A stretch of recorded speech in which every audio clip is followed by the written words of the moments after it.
2016 하키 월드컵이 지난 주말에 개막했습니다. A조에서는 캐나다와 유럽연합팀이, B조에서는 스웨덴이 각각 2연승으로 기세를 올렸습니다. 이번 주 아시아리그 아이스하키에서는 대명 킬러 웨일즈와 하이원이 각각 도호쿠 프리블레이즈와 사할린을 상대로 홈 3연전을 진행했습니다. 오지 이글스와 니코 아이스벅스를 비롯한 일본 팀들도 모두 새 시즌을 본격적으로 시작했습니다. 국내 최초, 국내 유일의 아이스하키 팟캐스트 비하인더넷 62회 시작합니다.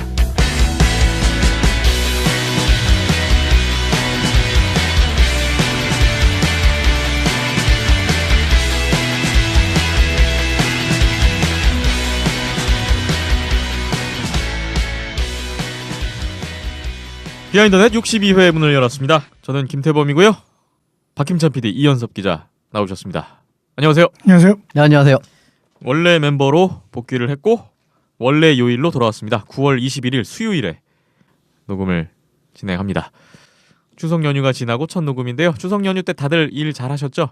예, 일하느라 정신없이 한 주가 갔네요. 연휴 내내 경기장에 뭐 왔다 갔다 하면서 뭐 들으시는 분들은 연휴 잘 쉬셨는지 모르겠는데요. 이제 현실로 돌아와서 또 많은 경기들이 준비되어 있습니다. 오늘 62회 저희 첫 번째 소식은 2016 하키 월드컵 소식입니다. 지난 주말에 개막을 했어요. 9월 17일 토요일부터 현지 시각 기준으로 출발을 해서 지금 조별리그가 한창 진행 중에 있습니다. 저희가 지난주에 하키 월드컵 간단한 프리뷰 시간을 가졌었는데요. 연습 경기들을 다 했어요. 팀별로 3경기씩. 근데 이게 연습 경기 대진도 좀 뭔가 이상하더라고요. 그렇죠. 뭐 같은 조 이제 본선에서 맞붙을 팀들끼리 뭐 맞대결 펼치는 경우도 있었고 아닌 경우도 있었습니다. 네. 그래서 뭐 전승을 한 팀이나 전패를 한 팀은 없었는데요. 가볍게 몸들 풀고 본격적인 게임에 들어갔습니다. 다시 한번 이 대회 간략한 개요를 소개해드리면 캐나다 토론토에서 진행이 되고요. 토론토 메이플립스의 홈구장 에어 캐나다 센터에서 경기가 펼쳐집니다. A조, B조 4개 팀씩 조별리그를 펼치고요. 각조 1, 2위가 준결승에 진출을 하게 되겠고 결승전은 3전 2 선승제로 치러진다는 점이 또 특이할 만한 부분이라고 할 수 있겠습니다. 모든 그 링크 규격과 경기 규칙 다 NHL 방식으로 진행이 됩니다. 오늘 기준으로 한국 시간으로 오늘 오전까지 조별리그 이제 각 팀별로 2경기씩을 소화를 했어요. 그랬는데 조금은 의외의 결과도 있고 뭐 기대했던 대로 흘러가는 부분도 있고 그렇습니다. 오늘 좀 팀별로 어떻게 진행들을 했는지 자세히 알아보겠습니다. A조부터 가볼까요? A조. 캐나다가 역시 예상했던 대로 뭐 순조로운 행보를 보이고 있네요. 네, 그렇습니다. 이제 뭐 프리뷰 때도 말씀드린 바와 같이 뭐 강에도 넘어가는 모습을 보여주면서 뭐 이변의 여지조차 남기지 않고 계속 연승을 달리고 있네요. 예. 사실 오늘 미국전 같은 경우에는 전 사실 조금 어려울 수도 있겠다라고 생각을 했었어요. 왜냐하면은 이제 토너먼트 경기에서 첫 경기를 미국에 졌었거든요. 물론 뭐 두 번째 경기 다시 이기긴 했습니다만 그래서 좀 의외의 결과가 약간 나올 수 있지 않을까 했었는데 그래도 역시 캐나다는 캐나다다 라는 평이 절로 나올 정도로 강력한 모습인 것 같습니다.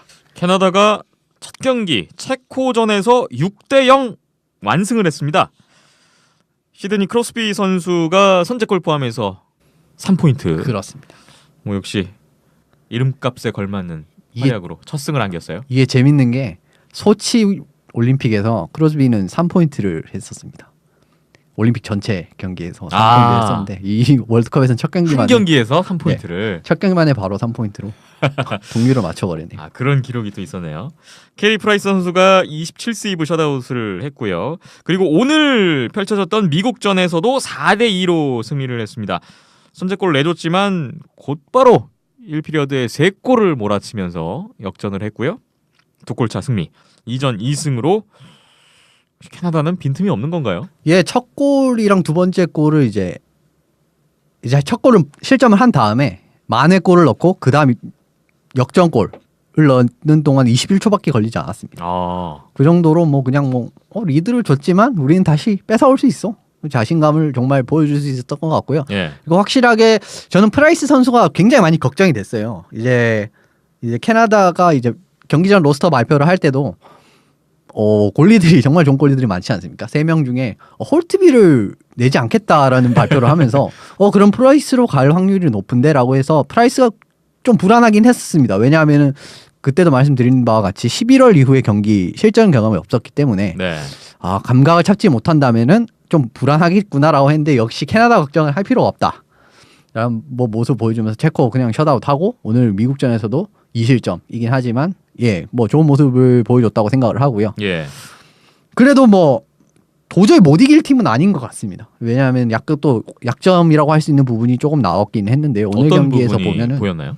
오늘 경기에서 보면은 이제 3피리어드에 3골 차로 좀 여유 있게 점수 차를 얻지 않았습니까? 이제 2피리어드 끝난 뒤로부터 2피리어드 끝난 이후에 이제 3피리어드 3골 차라는 굉장히 좋은 뭐 점수를 안고 갔는데 예. 이 과정에서 3골을 지키는 과정이 좀 불안했습니다. 왜냐하면은 그 이후에 뭐 미국이 왜냐하면 3골을 지고 있으면은 좀 공세적으로 나오지 않습니까? 지고 있는 팀이. 근데 그걸 좀 막는 과정에서 약간은 좀 불안한 모습을 보였어요. 포스트를 3번이나 맞췄습니다. 미국이.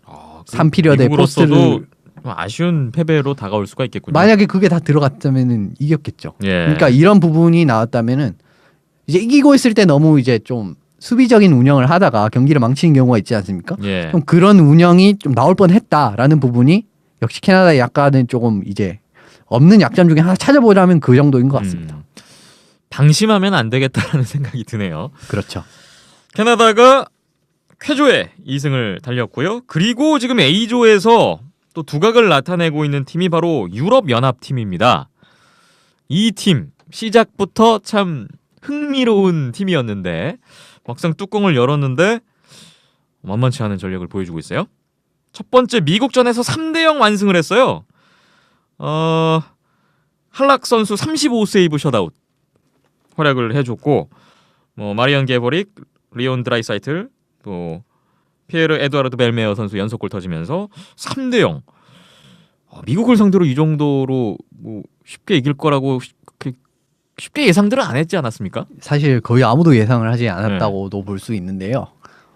전력으로 보나 뭘로 보나 사실 미국이 전혀 꿀릴 게 하나도 없는 오히려 훨씬 더 우위에 점하고 있는 네임밸류로 보나 뭘 보나 사실 뭐 미국이 전혀 밀릴 게 없는 상황이었는데 뚜껑을 열어보니까 첫 경기에 미국이 너무 이제 처음에 좀 열심히 하지 않는다고 표현을 해야 될까요? 예. 좀 그런 부분이 좀 보이더라고요. 뭐 좀 설렁설렁하는 모습이 나오는데 그 과정에서 이제 실점이 한 2차례 있었습니다. 예. 그러니까 이제 무조건 골을 넣어야 되는 상황이 딱 나온 거예요. 골을 처음에 이제 득점을 하고 좀 여유롭게 가는 게 아니라 약체팀은 상대로 실점을 하고 두 번째 실점까지 하니까 따라가는 상황이 나오는데 이제 이러니까 좀 공격이 잘 안 풀리는 모습이 나왔습니다. 그래서 어떻게 보면 좀 미국이 잘 못했다라고도 할 수 있는 부분이고요. 좀 더 인상적인 경기는 역시나 이제 체코 경기라고 할 수 있는데요. 두 번째 경기였습니다. 체코와의 경기에서 너무 압도적인 모습을 보여줘서 역시나 유럽 대륙을 이렇게 모아놓으면 또 이렇게 센 팀이 하나 나오는구나 라는 생각을 하기도 했습니다. 예. 뭐 점수차는 사실 굉장히 근소했죠. 이제 연장에서 3대2로 겨우 이겼으니까요. 근데 실제 경기 내용을 보면 그렇지 않았습니다. 시종일관 뭐 유럽 대표팀이 좀 압도하는 모습을 보여주면서 체코도 상당히 강한 팀임에도 불구하고 이런 모습을 보여줬다는 것이 이번 토너먼트의 돌풍을 일으키고 있는 원인이 아닌가라고 생각하네요. 두 번째 체코전 연장 결승골이 그 매치 수카렐로 선수가 어시스트를 하고 또 리온 드라이사이틀 선수가 결정을 짓는 그런 장면이 있었는데 그 얼마 전에 올림픽 최종 예선에서 각 팀의 에이스들로 활약했던 선수들이 역시나 그 컨디션을 그대로 이어가고 있는 것 같아요. 아무래도 실전 경기 감각이라는 부분에서 확실히 좀 우위가 있을 수밖에 없는 부분은 당연한 것 같습니다. 예. 자, 이번 대회 출전하는 유럽 팀들을 제외한 나머지 국가들에서 뽑은 올스타 팀이라고 볼 수 있는 유럽 연합팀인데 사실 뭐 팀워크에 대한 우려가 약간은 있었는데 그 부분은 좀 어떻게 보셨어요? 나름 그 부분도 저도 좀 약점이라고 봤습니다. 이제 좀 다개국이 모인 팀이다 보니까 그 부분을 어떻게 잘 조율하느냐가 관건이라고 봤는데 그 부분도 굉장히 문제가 없는 것처럼 보였어요. 왜냐하면은 같은 국가 선수끼리 같은 라인에 들어가는 경우가 많았습니다. 어. 이제 뭐 수비 같은 경우에는 세케라 선수와 차라 선수가 슬로바키아 선수들이고, 근데 같은 라인에 나와요.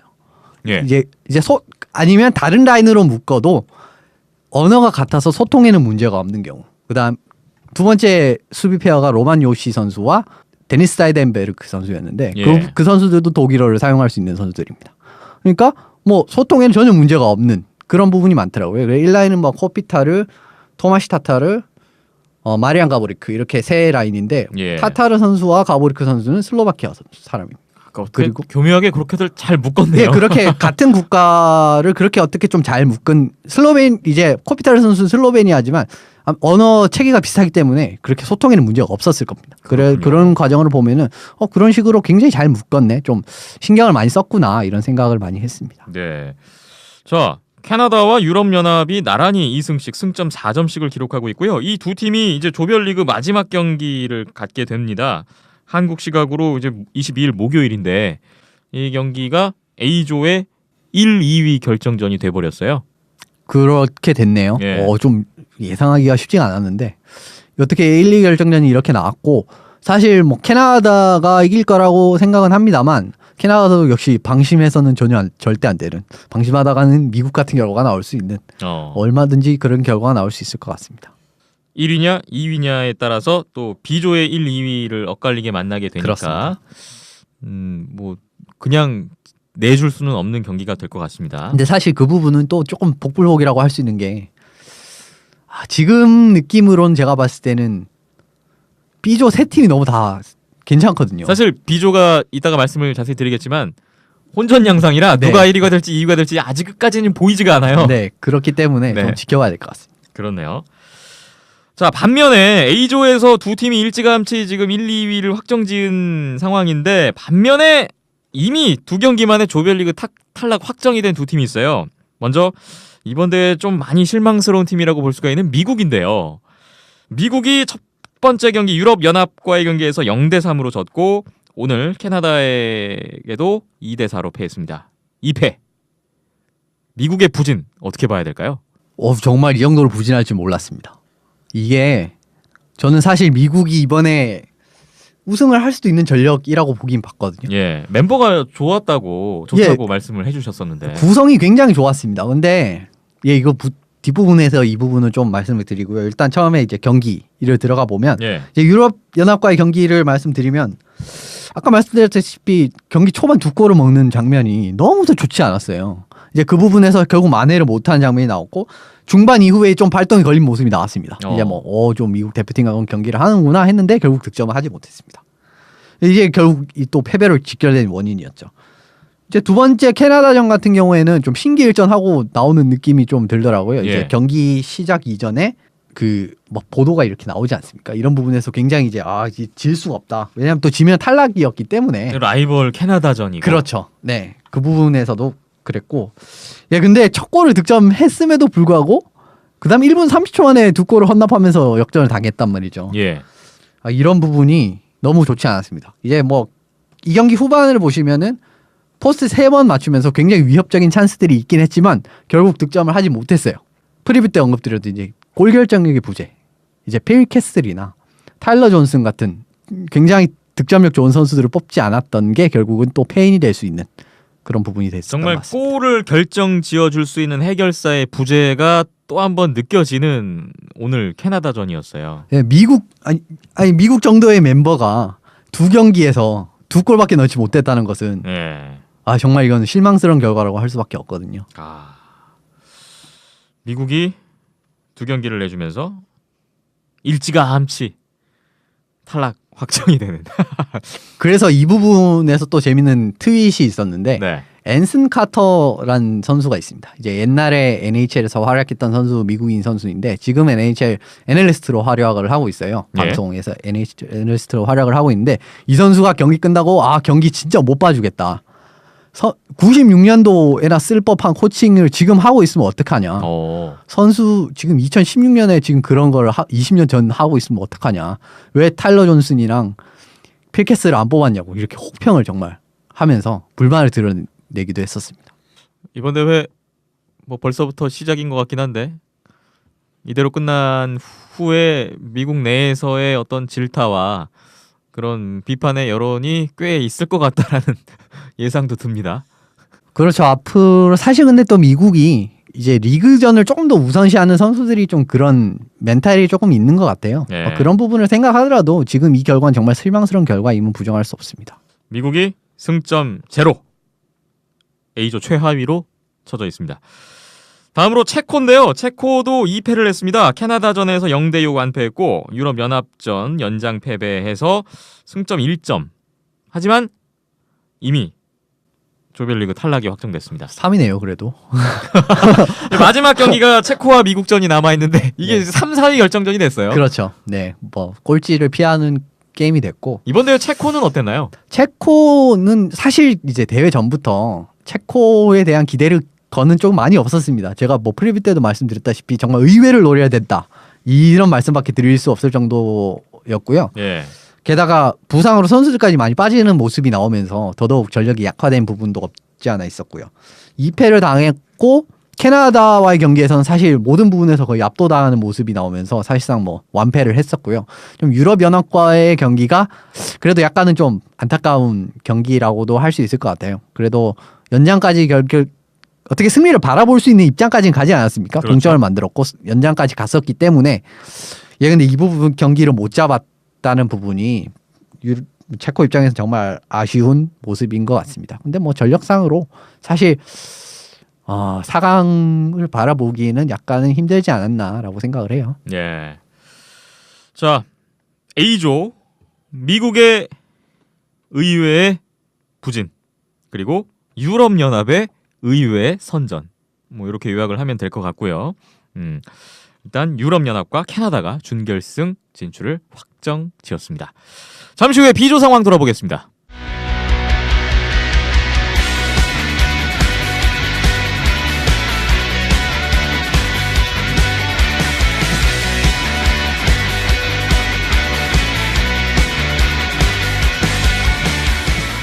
(2016) 하키 월드컵 조별리그 상황 보고 있습니다. B조인데요. B조는 4팀이 있어요. 스웨덴, 핀란드, 러시아, 북미연합 이렇게 구성이 되어 있는 조인데 이 B조는 좀 혼전 상황에 지금 빠져 있는 모습입니다.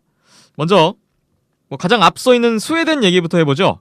스웨덴이 러시아전 정말 저희가 창과 방패의 대결이라고 예상을 했는데 러시아를 상대로 2대1 신승을 거뒀고요. 그리고 두 번째 경기 핀란드전에서도 2대0 완봉승을 거두면서 스웨덴이 지금 2승으로 승점 4점 조 1위에 나서 있습니다. 러시아전부터 얘기를 해볼까요? 예, 아무래도 스웨덴은 전체적으로 지금 이번 대회에서 뭐 파워 랭킹 같은 걸 매겨보자면 전체 2위, 캐나다 바로 아래 2위 정도에 위치할 수 있을 정도의 강력한 전력을 지금 조별예선 두 경기에서 모두 보여주지 않았나 싶습니다. 예. 이게 굉장히 고무적인 모습이 뭐냐고 하면은 러시아가 굉장히 공격을 강하다고 하지 않았습니까? 근데 러시아를 상대로 한 골밖에 실점하지 않았습니다. 뭐 수비진이 정말 잘해줬다라고 말씀을 드릴 수 있을 것 같은데요. 네. 강점이 그대로 나오면서 이제 러시아전 굉장히 힘든 경기를 뭐 어떻게 이겨냈고요. 그 다음에 핀란드 같은 경우에도 핀란드가 찬스가 굉장히 많았습니다. 네. 근데도 막 룬드크비스트 선수가 또 정말 철벽의 모습을 보여주면서 36세이브 셧아웃을 했네요. 예, 그야말로 철벽의 모습을 보여주면서 셧아웃 승리를 거뒀습니다. 그러니까 강점으로 뽑았던 수비 부분이 뭐 지금 두 경기에서 1실점밖에 하지 않는 모습을 그렇죠. 보여주면서 결국 2승의 원동력이 되지 않았나라고 생각을 해요. 공격 같은 부분도 굉장히 짜임새 있게 돌아가는 느낌을 많이 받았습니다. 뭐 이래서 많은 득점을 하지는 않았다고 볼 수 있지만 그래도 뭐 적재적소의 득점을 해내면서 좋은 모습을 보였다고 할 수가 있을 것 같습니다. 그렇습니다. 스웨덴이 자신들의 장점을 10분 보여주면서 맨 앞에 나서 있고요. 그리고 지금 2위에 올라 있는 팀이 북미연합이죠. 북미연합. 캐나다와 미국의 23세 이하 선수들로 구성되어 있는 아주 요상한 조합의 팀인데 유럽연합과 더불어서 많은 주목을 받은 팀입니다. 첫 번째 핀란드전에서 4대1로 승리를 했는데요. 이 승리가 예상외로 되게 쉽게 이기네라는 느낌을 또 주기도 했어요. 예, 그야말로 완승이었던 경기였습니다. 예. 핀란드가 북미 연합의 스피드를 전혀 따라잡지 못하는 모습을 보여주면서 거의 진짜 완패에 가까운 경기를 당했거든요. 사실 핀란드가 약하지 않은 전력이라는 걸 생각을 해보면은 23세로 이루어진 이 선수들이 굉장히 좋은 모습을 보여줬다라고 할 수 있을 것 같습니다. 예. 근데 이 부분에서 좀 불안한 모습이 뭐냐면은 수비는 아무래도 좀 경험이 굉장히 중요한 포지션이지 않습니까? 예. 근데 그 경험이라는 걸 이제 메꿔줄 수 있는 에런 에크블라드 선수가 있는데 이 선수가 핀란드전에서 뇌진탕을 당하는 바람에 어허. 앞으로의 출장이 좀 불투명해진 게 좀 불안 요소가 되었습니다. 그래서 사실 또 그 이후에 러시아에게 지기도 했고요. 예. 이게 결국 3차전에 정말 큰 변수로 작용을 할 수 있을 것 같은데 얼마나 에크블라드 선수의 공백을 메워줄 수 있을지도 변수가 될 것 같고요. 근데 점점 좋아지고는 있다고 합니다. 근데 아직까지 3차전의 출전 여부는 불투명해요. 사실상 못 나온다고 보는 게 맞을 것 같고요. 뭐 좀 의외의 결과가 이제 좀 의외의 변수가 발생을 했는데 이 부분을 잘 극복을 해나가는 23세 이하 팀의 과제가 아닐까 싶네요. 그렇군요. 어쨌든 자신들의 그 장점이라고 평가를 받았던 스피드는 정말 압도적인 모습을 보여줬고 뭐 그러한 장점이 핀란드전 완승으로 이어지지 않았나 싶네요. 뭐 잭 아이클 선수 선제골이 있었고 이 경기 되게 저는 재밌게 봤던 게 그 퍽이 골라인에 이렇게 딱 멈춰서서 네. 비디오 판독 들어갔는데 이게 다 노골이 됐어요. 그런데도 불구하고 내리 또 추가골을 넣으면서 완승을 했단 말이죠. 그렇죠. 안 들어갔으면 하나 넣으면 되지 뭐 이런 멘탈로 거의 임하지 않았나 싶습니다. 예. 자, 이 그 북미 연합의 핀란드전 완승을 놓고 그 공식 홈페이지에서 No kidding이라고 표현을 했는데 저는 이 표현이 되게 재밌었습니다. 재능 하나는 정말 지지가 No 않죠. kid의 딩, No 네. kidding. 예. 그런 이제 미국 영미권에는 그런 쪽으로 이제 많이 좀 저는 표현을 하지 않습니까? 이걸 보고 이 기호와 의미를 동시에 잡는 이런 표현. 정말 인상적이었어요. 좋게 보면 좋은 말 어휘 표현인데 예. 우리나라로 치면 뭐 아재 개그 이런 거 아닙니까? 아재 개그인가요 이게? 아니요 좀 언어 유희? 세련된 말장난이라고 표현을 예. 보시면 될 것 저는 같습니다. 뭐 아재 개그나 그거나 그 별 차이 모르겠던데요. 어쨌든 뭐 이런 표현이 나올 정도로 이날의 그 북미 연합팀의 승리는 크게 좀 다가왔던 것 같아요. 근데 이게 나올 수밖에 없는 게 1라인 파워플레이를 보시면은 어스텐 매튜스, 그 다음에 잭 아이클, 그 다음에 코너 맥데이빗이 한라인 공격수로 같이 나옵니다. 이런 걸 정말 볼만해요. 언제 다시 볼 수 있을지 네. 정말 재미있는 뭐 하키 팬 입장에선 정말 재미있는 볼거리가 아니었나 싶습니다. 그렇습니다. 북미 연합이 승점 2점을 챙기고 있고요. 그리고 함께 지금 승점 2점을 갖고 있는 팀이 바로 러시아입니다. 러시아가 앞서 말씀 나왔지만 첫 경기 스웨덴전에서 이제 1대2로 아쉽게 패배를 했죠. 그 알렉스 오베치킨 선수가 3피리어드에 한 골 추격하고 또 정말 마지막에 그 종료 8초 전에 동점골 터졌다 했는데 이게 결국 비디오 판도까지 가서 노골이 됐어요. 그게 좀 아쉬웠네요. 그게 진짜 그림이 나올 수도 있습니다. 그게 네. 들어갔으면 거의 뭐 마지막에 2골 넣으면서 동점을 만드는 장면이 나올 수 있었는데 그것도 이제 사실 이제 국제 무대에서 약간 작아지는 모습이 보였던 오베치킨이 마지막에 그렇게 2골을 성공시키면서 팀을 이제 다시 궤도로 끌어올리는 그런 모습을 볼 수가 있었는데 아쉽게 이제 글러브로 딱 잡고 놓아서 스틱을 갖다 대야 되는데 그걸 못 댔어요. 그게 손으로 넣었다는 이제 네, 그래서 결과가 노골. 나왔죠. 그래서 노골이었습니다. 네. 그 부분 정말 굉장히 아쉬운 모습이었지만 러시아 하키 하면 항상 좀 막판에 이제 좀 게임 기울면 끈기가 부족하다 이런 말이 좀 있는데 그런 건 전혀 느껴지지 않는 좋은 모습. 결과는 패배였지만 나쁘진 않은 패배였다라고 뭐 표현할 수는 있을 것 같습니다. 예.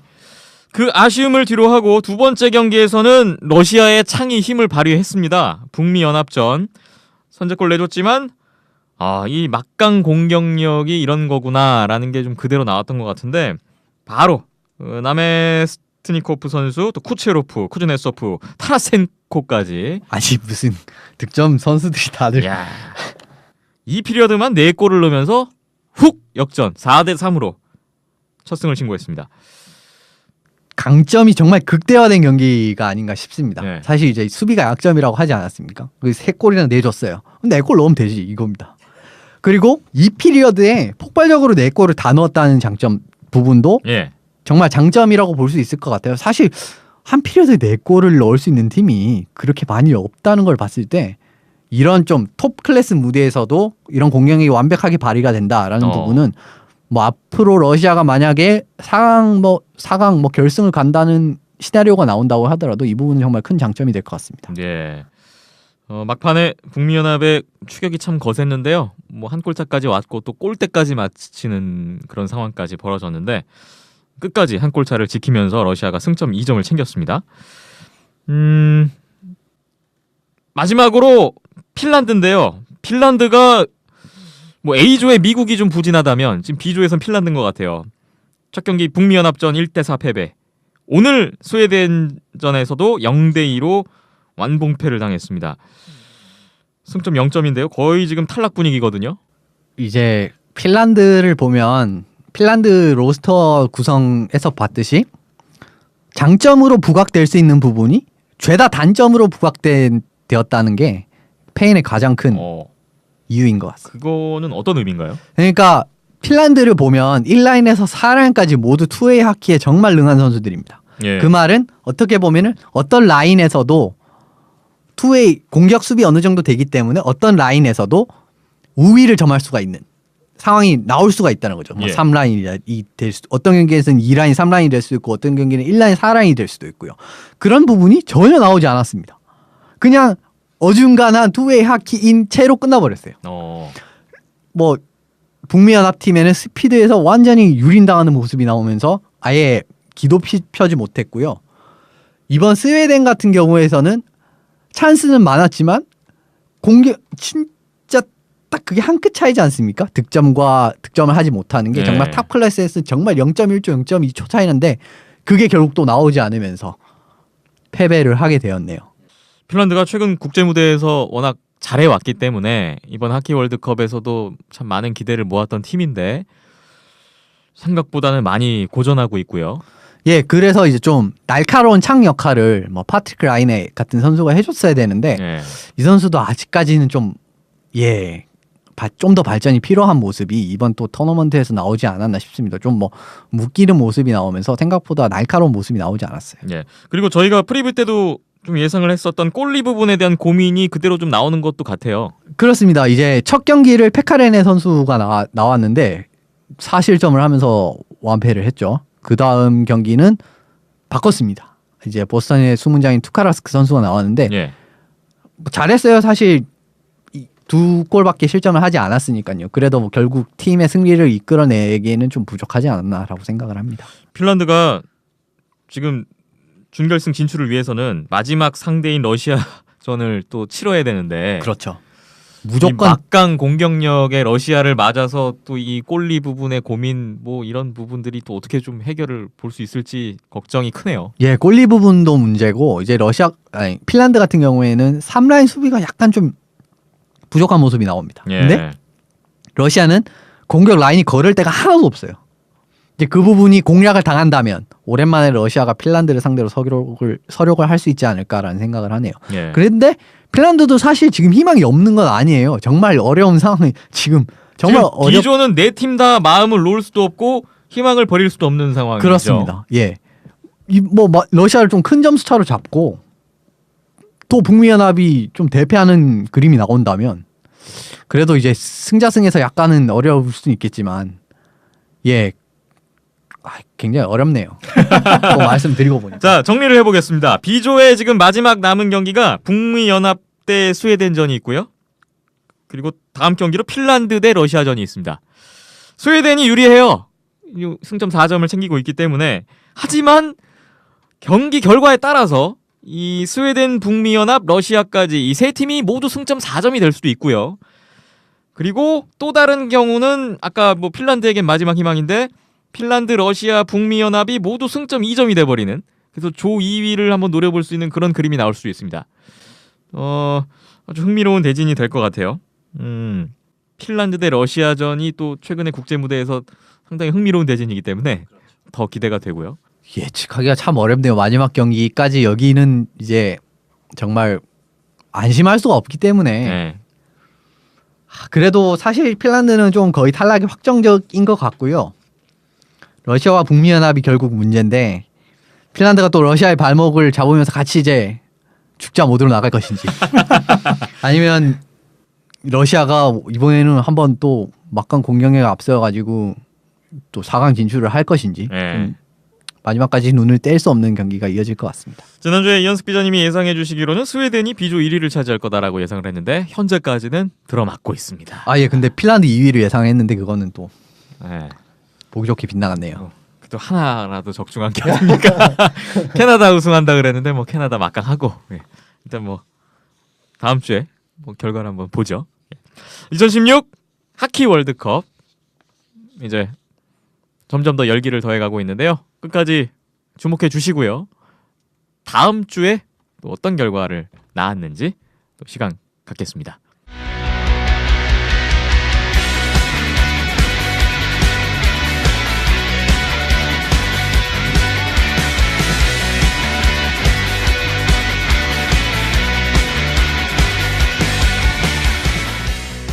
네, 이번에는 아시아리그 아이스하키 2016-2017 시즌 리뷰해 보겠습니다. 9월 13일 추석 연휴 직전에 저희가 녹음을 하는 바람에 그 시리즈 마지막 경기를 좀 놓치고 지나갔었는데요. 아주 인상적인 결과가 또 있어서 좀 언급을 하고 잠깐 넘어가겠습니다. 안양알라가 사할린과의 홈 개막전 3연전 수입을 했습니다. 개막 9연승. 거기에 이 세 번째 경기 잡으면서 팀 통산 정규리그 300승을 또 기록을 하기도 했는데요. 사할린전 수입 기대 이상인데요, 정말. 정말 예 기대 이상인 것 같습니다. 저도 사실 올해 사할린이 굉장히 보강을 잘했다고 생각을 했었기 때문에 그리고 KHL 선수들까지 몇 명 포함되었던 전력이지 않았습니까? 예. 그래서 굉장히 사실 힘들지 않을까. 잘하면은 최악의 결과가 나온다면 이제 루징 시리즈까지도 나오지 않을까라고 생각을 했었어요. 근데 3연승을 하는 모습을 보이면서 역시나 챔피언다운 모습을 보여주고 있는 것 같습니다. 세 경기 모두 이렇게 타이트한 흐름에서 그 세 경기를 모두 다 승점 3점짜리 승리로 가져갔다는 게 안양알라로서는 정말 최상의 결과를 끌어냈는데 뭐 분위기도 대단했다고 들었고요. 홈에서 정말 홈 팬들에게는 멋진 선물을 안겨다 줬던 그런 시리즈였습니다. 예, 우리나라에서 좀 유일하게 좀 홈 분위기가 있는 경기장이라고 할 수 있는 또 안양알라 아니겠습니까? 예. 뭐 홈팬들의 염원이 딱 그대로 반영된 결과라고 할 수 있을 것 같습니다. 그렇습니다. 그리고 안양알라가 또 한 가지 소식이 전해졌는데요. 지난 9월 16일 금요일이었습니다. 연휴 기간 동안에 외국인 수비수 영입을 발표했어요. 참 저희가 시즌 개막 전부터 이 안양알라의 불안 요소를 얘기하지 않았습니까? 네. 부상 선수가 발생했을 때 어떻게 대처가 될 것이냐 좀 불안하다 이런 말씀 드렸었는데 그게 그 개막전부터 사실 터졌고요. 바로 나왔었죠. 이동구 선수 부상이 나오면서 계속 결정하고 있고요. 그래서 참 어려운 상황으로 9경기를 치렀는데 바로 긴급 수혈에 들어갔어요. 근데 이게 외국인 선수 영입이라는 부분에서 또 눈에 띕니다. 네, 지금 사실 뭐 안양알라가 딱 서류상으로는 외국인 선수 1명 쓰고 있는 거지 않습니까? 예. 그래서 뭐 이제 이제 2명 쓰는 겁니다. 그렇습니다. 근데 또 웃긴 게 미디어데이 때 선수 영입 계획 없다고 했었잖아요. 그렇죠. 한국인 선수를 생각해 보겠다라고 했던 기억이 나는데. 패트릭 마르티네 감독의 그때 미디어데이 때 발언을 되돌아보면 있는 선수로 하겠다는 얘기였는데 잠깐 들어보고 올까요? 그럴까요? First, we will find Korean players, and season, it's a long season. It's not finished season on September, and some guys will graduate from Yonsei or from Korea University in November. So we will see how will be our players, will be situation, and if will be a big problem, we can bring one more import. But first, we are looking for Korean guys. 지금 좀 상황이 그렇지만 그래도 한국 선수들로도 충분하다고 생각을 하고요. 뭐 9월에 시즌이 끝나는 게 아니기 때문에 또 11월에 뭐 대학 졸업하는 선수들도 있고 일단 지금은 한국 선수들을 뭐 나중에 영입 할 수는 있지만 아직까지는 뭐 추가적인 용병 선수 영입은 계획은 하지 않고 있습니다. 이게 9월 8일이었습니다. 네. 근데 8일 뒤에 외국인 선수 발표가 됐어요. 발표했다라는 거는 그 전부터 작업이 들어갔을 거니까. 그렇죠. 네. 이미 미디어데이 때 작업하고 있지 않았나. 작업하고 있었을 겁니다. 근데 왜 미디어데이 때 그렇게 얘기를 했을까요? 곧 발표할 건데. 이제 뭐 확정 아직 사인할 때까지 어떻게 될지 모르는 거니까. 네. 그리고 사실 또 전력을 숨기는 입장에서는 그렇게 하는 게 맞다. 그렇죠. 사할린전을 앞두고. 그렇죠. 네.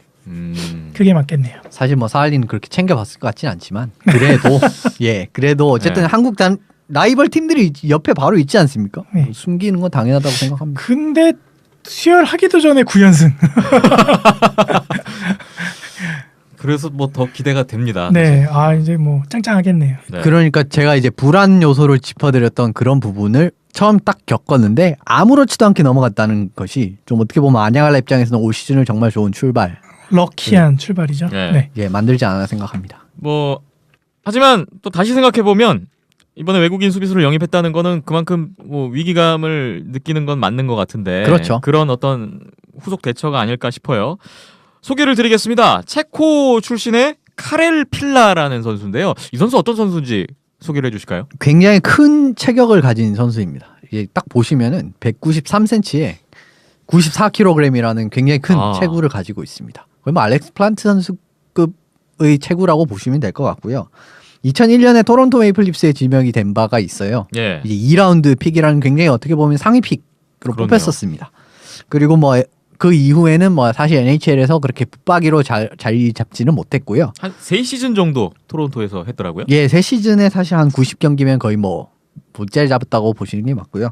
근데 하지만 AHL이나 뭐 KHL, 뭐 체코리그 이런 데서 정말 좋은 모습을 많이 보였기 때문에 예. 좀 베테랑 리더십을 기대한 것도 있고 그리고 수비 부분에서 안정감을 더해줄 수 있는 자원으로 이제 할라에서 뽑은 것 같습니다. 네. 이 선수 가장 눈에 띄는 건 지금 나이예요. 1977년생.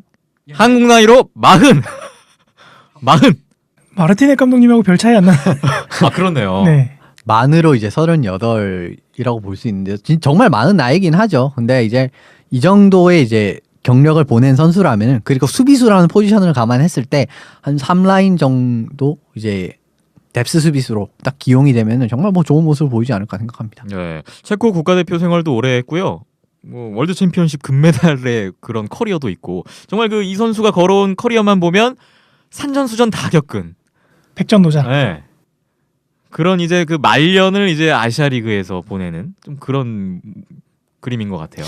뭐 여러 가지 정황을 봤을 때는 감독님의 커넥션. 커넥션이 네. 가장 강력하게 나오지 않았나. 체코. 아마 같이 뛴 걸로 알고 있어요. 아 그래요? 근데 왜 미디어데이 때는 그렇게 얘기했지? 깜짝 이런 공개를 해주려고 그랬나? 아니 정말 그 앞서 얘기는 노련한 그런 언론 플레이였던 추석 선물일지도 모르죠. 감독님이 아무렇지도 않게 그냥 안 한다고.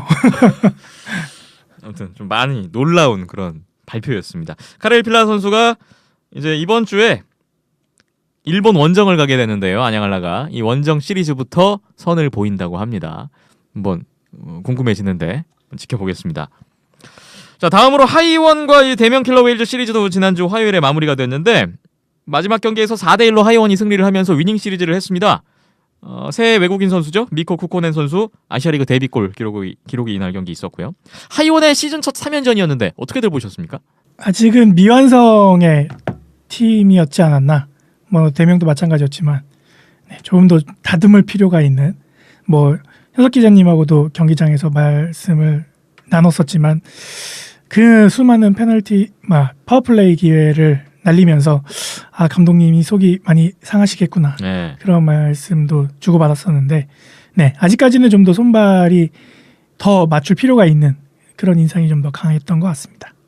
아직까지 정확한 라인 콤보를 못 찾은 느낌이 정말 많이 강하고 그리고 그걸 하지만 좀 배영 감독이 계속 이제 그 부분을 해결하려고 하는 모습은 계속 보이고 있어서 그 부분은 뭐 앞으로 가면 갈수록 좋아질 것 같습니다. 근데 네. 하지만 한시라도 지금 빨리 찾아야 돼요. 지금 언제까지 더 기다리고 있을 수가 없습니다. 사실 대명 킬러웨이스를 상대로 어쨌든 2승 1패에서 1패를 했다는 것은 플레이오프를 노리는 팀에서는 약간은 이 부분은 정말 뒤에 발목을 잡힐 수도 있다고 저는 생각을 이번에 하거든요. 잃은 승점 2점이 그렇죠. 발목을 물론 뭐 잡을 수도 그 있다. 부분은 정말 데미안 킬러웨이스가 잘해서 이겼다고 할 수 있겠습니다만은 그래도 이제 하이원 정도 이제 플레이오프를 바라보는 팀이라면은 이제 전승을 하고 간다라는 마인드로 도전을 했을 텐데 예, 이 부분도 나왔고 이제 나중 말씀드리겠지만 사할린전에서도 굉장히 좀 불안한 모습 많이 나왔기 때문에 예, 한시라도 빨리 팀을 정비하고 그리고 맞는 조합을 찾아서 제 기량을 완벽하게 보여주는 모습이 나와야 될 것 같습니다. 예. 자, 하이원의 시즌 개막 3연전이 2승 1패로 마무리가 됐는데 이 시리즈 끝나고 저희가 양 팀의 한 선수씩을 만나봤어요. 먼저 하이원의 김동환 선수 세 번째 경기에서 선제골 어시스트를 기록했었는데 김동환 선수의 인터뷰 들어보겠습니다. 일단 저희가 개막전이 그 대명이랑 다르게 늦게 시작하는 바람에 1차전에서는 저희가 게임 감도 많이 없고 개막전이라 첫 시합이기도 하고 그리고 그에 비해 대명은 6게임을 뛰고 난 후에 저희랑 하는 거라 게임 감각도 경기력도 훨씬 좋아서 저희가 1차전 아쉽게 졌는데 2차전, 3차전은 그 1차전에 실수를 되풀이하지 않자 이렇게 선수들끼리 얘기하고 더 미팅도 하고 그래서 2연전, 3연전은 더 승리로 이끌 수 있었던 것 같아요. 일단 장호가 그 작년 시즌도 게임을 많이 출전을 못했는데 올 시즌도 또 개막전에 또 저희 골리들 부상을 당해서 장호가 출전하게 됐는데 1차전도 잘했는데 그때 긴장을 좀 해서 제 실력을 50%도 못 발휘한 것 같고 2차전, 3차전은 자신감 있게 하니까는 솔직히 말해서 걱정이 안 됐어요. 그냥 원래 그냥 세컨 골리 들어오고 그러면 더 집중하자 이런 거였는데 그러니까 2차전에 너무 완벽한 세이브를 보여줘서 3차전도 저희 선수들이 쉽게 마음 편하게 준비할 수 있었던 것 같아요. 하여튼 새로운 감독님도 오시고 상무에서도 오고 새로운 외국 선수 왔기 때문에 그 기존에 있는 선수들과 호흡을 솔직히 말해서 처음에는 잘 안 맞았는데 저희가 좀 3연전을 하면서도 아직까지도 그 많이 라인업을 바꾸고 계속 시도를 해보면서 맞춰가고 있는데 그래도 예전보다는 1차전 할 때보다 지금 3차전 들어와서는 제가 볼 때는 좀 많이 좋아진 것 같아요. 근데 아직 시즌 또 많이 남아 있으니까 또 연습하면서 더 이렇게 맞추다 보면은 뭐 좋은 플레이가 나오지 않을까 생각됩니다. 일단 사할리는 대명이랑 팀 컬러가 전혀 180도 다르기 때문에 준비 자체를 완전 다르게 해야 될 것 같고요. 그리고 사할리는 뭐 이번 한라 게임도 보고 그 전에 대명 게임을 봐도 실력이 솔직히 저희보다는 좀 앞서는 것 같이 보이는데 그거에 대해서 저희가 뭐 다른 전술을 써서 쉽게 앉을 수 있도록 또 홈 경기니까 그렇게 노력을 해야 되고 그 사할린 경기를 지나고 나서 이제 첫 원정인데 홋카이도 원정을 가는데 그 원정만 뭐 몇 게임 한 게임 안 중요한 게임이 없겠지만 첫 원정부터 열심히 해서 뭐 선수들끼리 끝날 때까지 끝난 게 아니다. 끝까지 열심히 하겠습니다. 1차전 때 첫 경기라서 좀 경기 감각이 떨어졌었는데 그래도 두 번째, 세 번째 경기에서는 좀 회복을 했다. 이런 얘기를 해줬고 배장욱 골리에 대한 믿음을 또 표현해줬네요. 네, 칭찬 한마디 부탁을 드렸고요. 네. 네, 말씀 잘 하셨더라고요. 끝날 때까지는 끝난 게 아니다. 이번 시즌의 그 하이원의 어떤 슬로건? 그렇죠. 네, 뭐 그렇습니다. 그거에 대한 또 다시 한번 강조가 있었고 추석 인사까지. 하이원의 김동환 선수 얘기 들어봤고요. 그리고 대명 킬러 웨일즈의 김범진 선수를 또 만나봤어요. 부상으로 좀 많이 쉬었잖아요. 그렇죠. 두 번째 2차전 때부터 지금 복귀를 해서 경기를 뛰었는데 또 주장이고 반가운 마음에 만나봤던 것 같습니다. 김범진 선수의 인터뷰도 듣고 오겠습니다. 네, 사실 부상으로 인해서 지금 한라 3게임, 사할린 3게임, 하이원 1게임을 출전하지 못했었고 그 중간에 운동을 계속 못했어서 체력적으로 부담이 많이 있었습니다. 사실 두 경기 내내.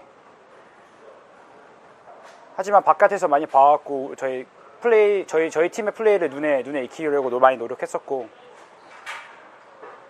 특히나 첫 번째 첫 번째로 저희가 너무 많은 실수로 인해서 상대편한테 득점을 허용하는 경우가 너무 많았었거든요. 그런 것을 계속 보완해 나가는 과정 중에 있는데 좀 쉽진 않은 것 같습니다. 하루아침에 될 것 같지는 않고 지금 계속 좋은 팀들과 경기가 있는데 앞으로 3연전 도읍구랑 그 경기를 통해서 또 좀 더 발전하려고 저희는 계속 발전하고 발전하려고 하고 있습니다. 사실 지금 저희가 3주에 9경기를 하는 거 사실 그 스케줄이 만만치 않아서 일단 회복을 하는 게 가장 중요하고 모든 경기에 100% 해야겠지만 저희가 사람인지라 그걸 잘 조절하는 부분도 필요한 거고 좀 영리하게 좀 스마트하게 하는 경기 운영 그러니까 이런 일정 속에서도 저희가 할 수 있는 것을 보여주는 그런 팀을 그런 팀으로 될 수 있게 계속 발전해 나가야 될 것 같습니다. 많이 쉬고 와서 체력적인 좀 부담이 있었다고 하네요. 예, 인터뷰 들어가기 전에 굉장히 상기된 얼굴로 예, 경기를 마치고 가라앉지 않은 열기로 인터뷰를 진행을 했는데 그만큼 아쉬움이 많이 남아 있었던 것 같고요. 네, 계속 뭐 나오는 얘기들이지만 한참 성장하고 있는 팀인 건 맞으니까 네, 지켜봐야겠죠. 네. 계속 그 대명 킬러 웨일즈 선수들 공통적으로 나오는 얘기인데 멀리 보고 뭐 계속해서 좀 발전하는 모습을 꾀하겠다. 뭐 이런 취지의 얘기가 또 주장의 입에서도 이번에 또 나오는 걸 확인할 수 있었습니다. 네, 뭐 제가 일부러 루키 선수들보다는 좀 베테랑 선수들 인터뷰를 예, 요청을 해서 하는 것도 있고요. 네, 그런 이야기들이 나오는 거는 뭐 베테랑 선수들이라서 네, 더 자연스럽게 나오는 것 같습니다. 네. 자, 대명 킬러 웨일즈 먼저 이번 주 리뷰해 보겠습니다. 도쿠 프리블레이즈와의 홈 3연전이 있었어요. 추석 연휴 때 16일, 17일, 18일 금토일 3연전이었습니다. 이번 3연전 뭐 연휴고 추석이고 그래서 뭐 무료 입장 이벤트도 하고 또 선수들 팬 사인회도 시작을 했다고 하는데요. 또 팬들을 위한 또 다양한 이벤트들이 있었던 시리즈였습니다. 결과는 대명 킬러 웨일즈가 3연패를 했습니다. 1차전부터 가볼까요? 2대6 4골차 패배인데요. 이동민 선수의 동점골이 빨리 터져서 좀 기대감이 있었는데 하지만 1피리어드 중반 이후에 5골을 내리내주면서 무너졌어요. 현장에서 다들 보셨는데 어떻게 보셨습니까? 성장의 폭이 높지는 않은데 가파르진 않은데 굉장히 완만한 성장폭 그렇죠. 이라고 조금씩 보고 있고요. 패턴 실점하는 패턴을 보면은 지난 안양알라나 사할린 원정에서의 실점 패턴, 패배 패턴 같은 경우에는 뭐 초반에 잘 막아놨다가 한 번 실점 이후에 와르르 무너지는 그런 경향이 나타났다고 한다면은 그거는 극복이 되는 모습이 보였거든요. 그러니까 첫 번째 실점 이후 내지는 뭐 첫 번째 선제골 이후 동점골 이후 거기까지는 괜찮은데 문제는 이제 두 번째 골 이 이제 승부처가 돼버리는 1대1 동점에서 리드를 내주는 실점이었는데 네. 이게 좀 결정적인 실책이었어요. 그 부분에서의 이제 좀 경기력이 완전히 무너지는 그런 모습들이 나왔는데 그게 좀 단계적으로 나타나는 모습들이 확연하게 보였거든요. 예. 비단 1차전뿐만 아니라 뭐 2차전, 3차전도 다 마찬가지였는데 그 부분에 있어서는 뭐 그래도 지난 한라전이나 사할린전보다는 발전된 모습이지만 이게 경기 내에서 피리어드 내에서 회복이 돼야 다시 제 경기력을 찾아서 할 수 있는 건데 아직까지 그 포인트는 못 찾고 있는 것 같더라고요. 예. 예, 저도 좀 비슷한 의견인데요. 어느 일점 시점 이후로 약간 이제 게임이 멀어진다 싶으면은 정말 좀 경기력이 급격하게 좀 안 좋은 모습이 나오면서 무너지는 경우가 많은 것 같습니다. 근데 이런 부분 같은 경우에는 사실 어떻게 보면은 나올 수밖에 없는 게 젊은 선수들 위주로 구성된 팀이다 보니까 좀 분위기에 많이 휩쓸리기 때문에 예. 그런 부분이 많이 나온다고 보는데요. 이런 부분은 좀 진짜 정말 조속하게 고쳐야 되지 않나 싶습니다. 예, 뭐 이거를 잡아줄 수 있는 고참들이 없는 건 아니지만 그렇죠. 그래도 이게 일정 부분 한계가 있는 것 같고요. 그리고 실점이 연속으로 이루어졌다고 해서 이 선수들이 경기를 뭐 포기하고 던지는 상황이 아니라 가까이서 지켜봤을 때는 일단 실점이 나고 뭔가 경기 분위기가 바뀌고 어려운 상황으로 치닫게 되면은 거기에서 뭔가 좀 더 바꿔보려고 하다가 오히려 더 빈 공간을 노출하고 예, 더 많은 실점을 불러일으키고 그런 부분들이 좀 저 기준에서는 보였었거든요. 그래서 차라리 본인들만의 게임을 계속 60분 동안 유지하는 게 중요한데 이게 실점이라는 변수 때문에 그 자신들이 갖고 있는 경기력조차도 바꿔버리게 되고 뭐 변화가 생기게 되니까 오히려 제 경기력이 안 나오는 상황으로 치닫게 되다 보니까 그거를 상황에 맞게 대처하는 방법을 배워야 되는 게 먼저일 것 같고 그다음에 그거를 유지시키는 게 두 번째 과제일 것 같은데 뭐 일단 뭐 개막전 때나 사할린 원정 때는 그런 거조차도 그 상황 설정이 안 돼 있는 상황이었고 요번에는 그게 그나마 조금 잡혀 있었지만 그 뒤가 대처가 안 됐던 거고 네. 네, 좀 계속 단계적으로 발전은 하고 있지만 상승폭은 가파르지 않다라는 게 재확인될 수 있는 3연전이었던 것 같습니다.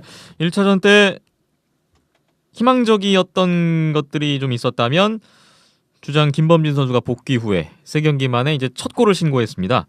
그 김범진 선수 특유의 아주 강력한 원타이머 슬랩샷. 네. 뭐 이 김범진 선수의 그 능력은 뭐 익히 많이들 알려져 있는데 지난 그대로 보여줬어요. 시즌에도 한 3차례에서 4차례 정도 비슷한 골이 나왔었던 것 같은데요. 네. 홈 경기나 원정 경기 때 이번에도 같은 장면이 연출이 됐었던 것 같고 네. 자주 나와야죠. 그럼요. 네, 파워플레이 찬스는 많은데 놓쳤던 게 너무 많아서 네, 좀 많이 필요한 상황입니다. 그리고 이동민 선수가 이날 동점골 포함해서 1골 1도움 시즌 첫 골을 또 함께 신고를 했습니다. 경기 후에 이동민 선수를 만나봤다고요? 네. 이동민 선수 인터뷰 들어보겠습니다.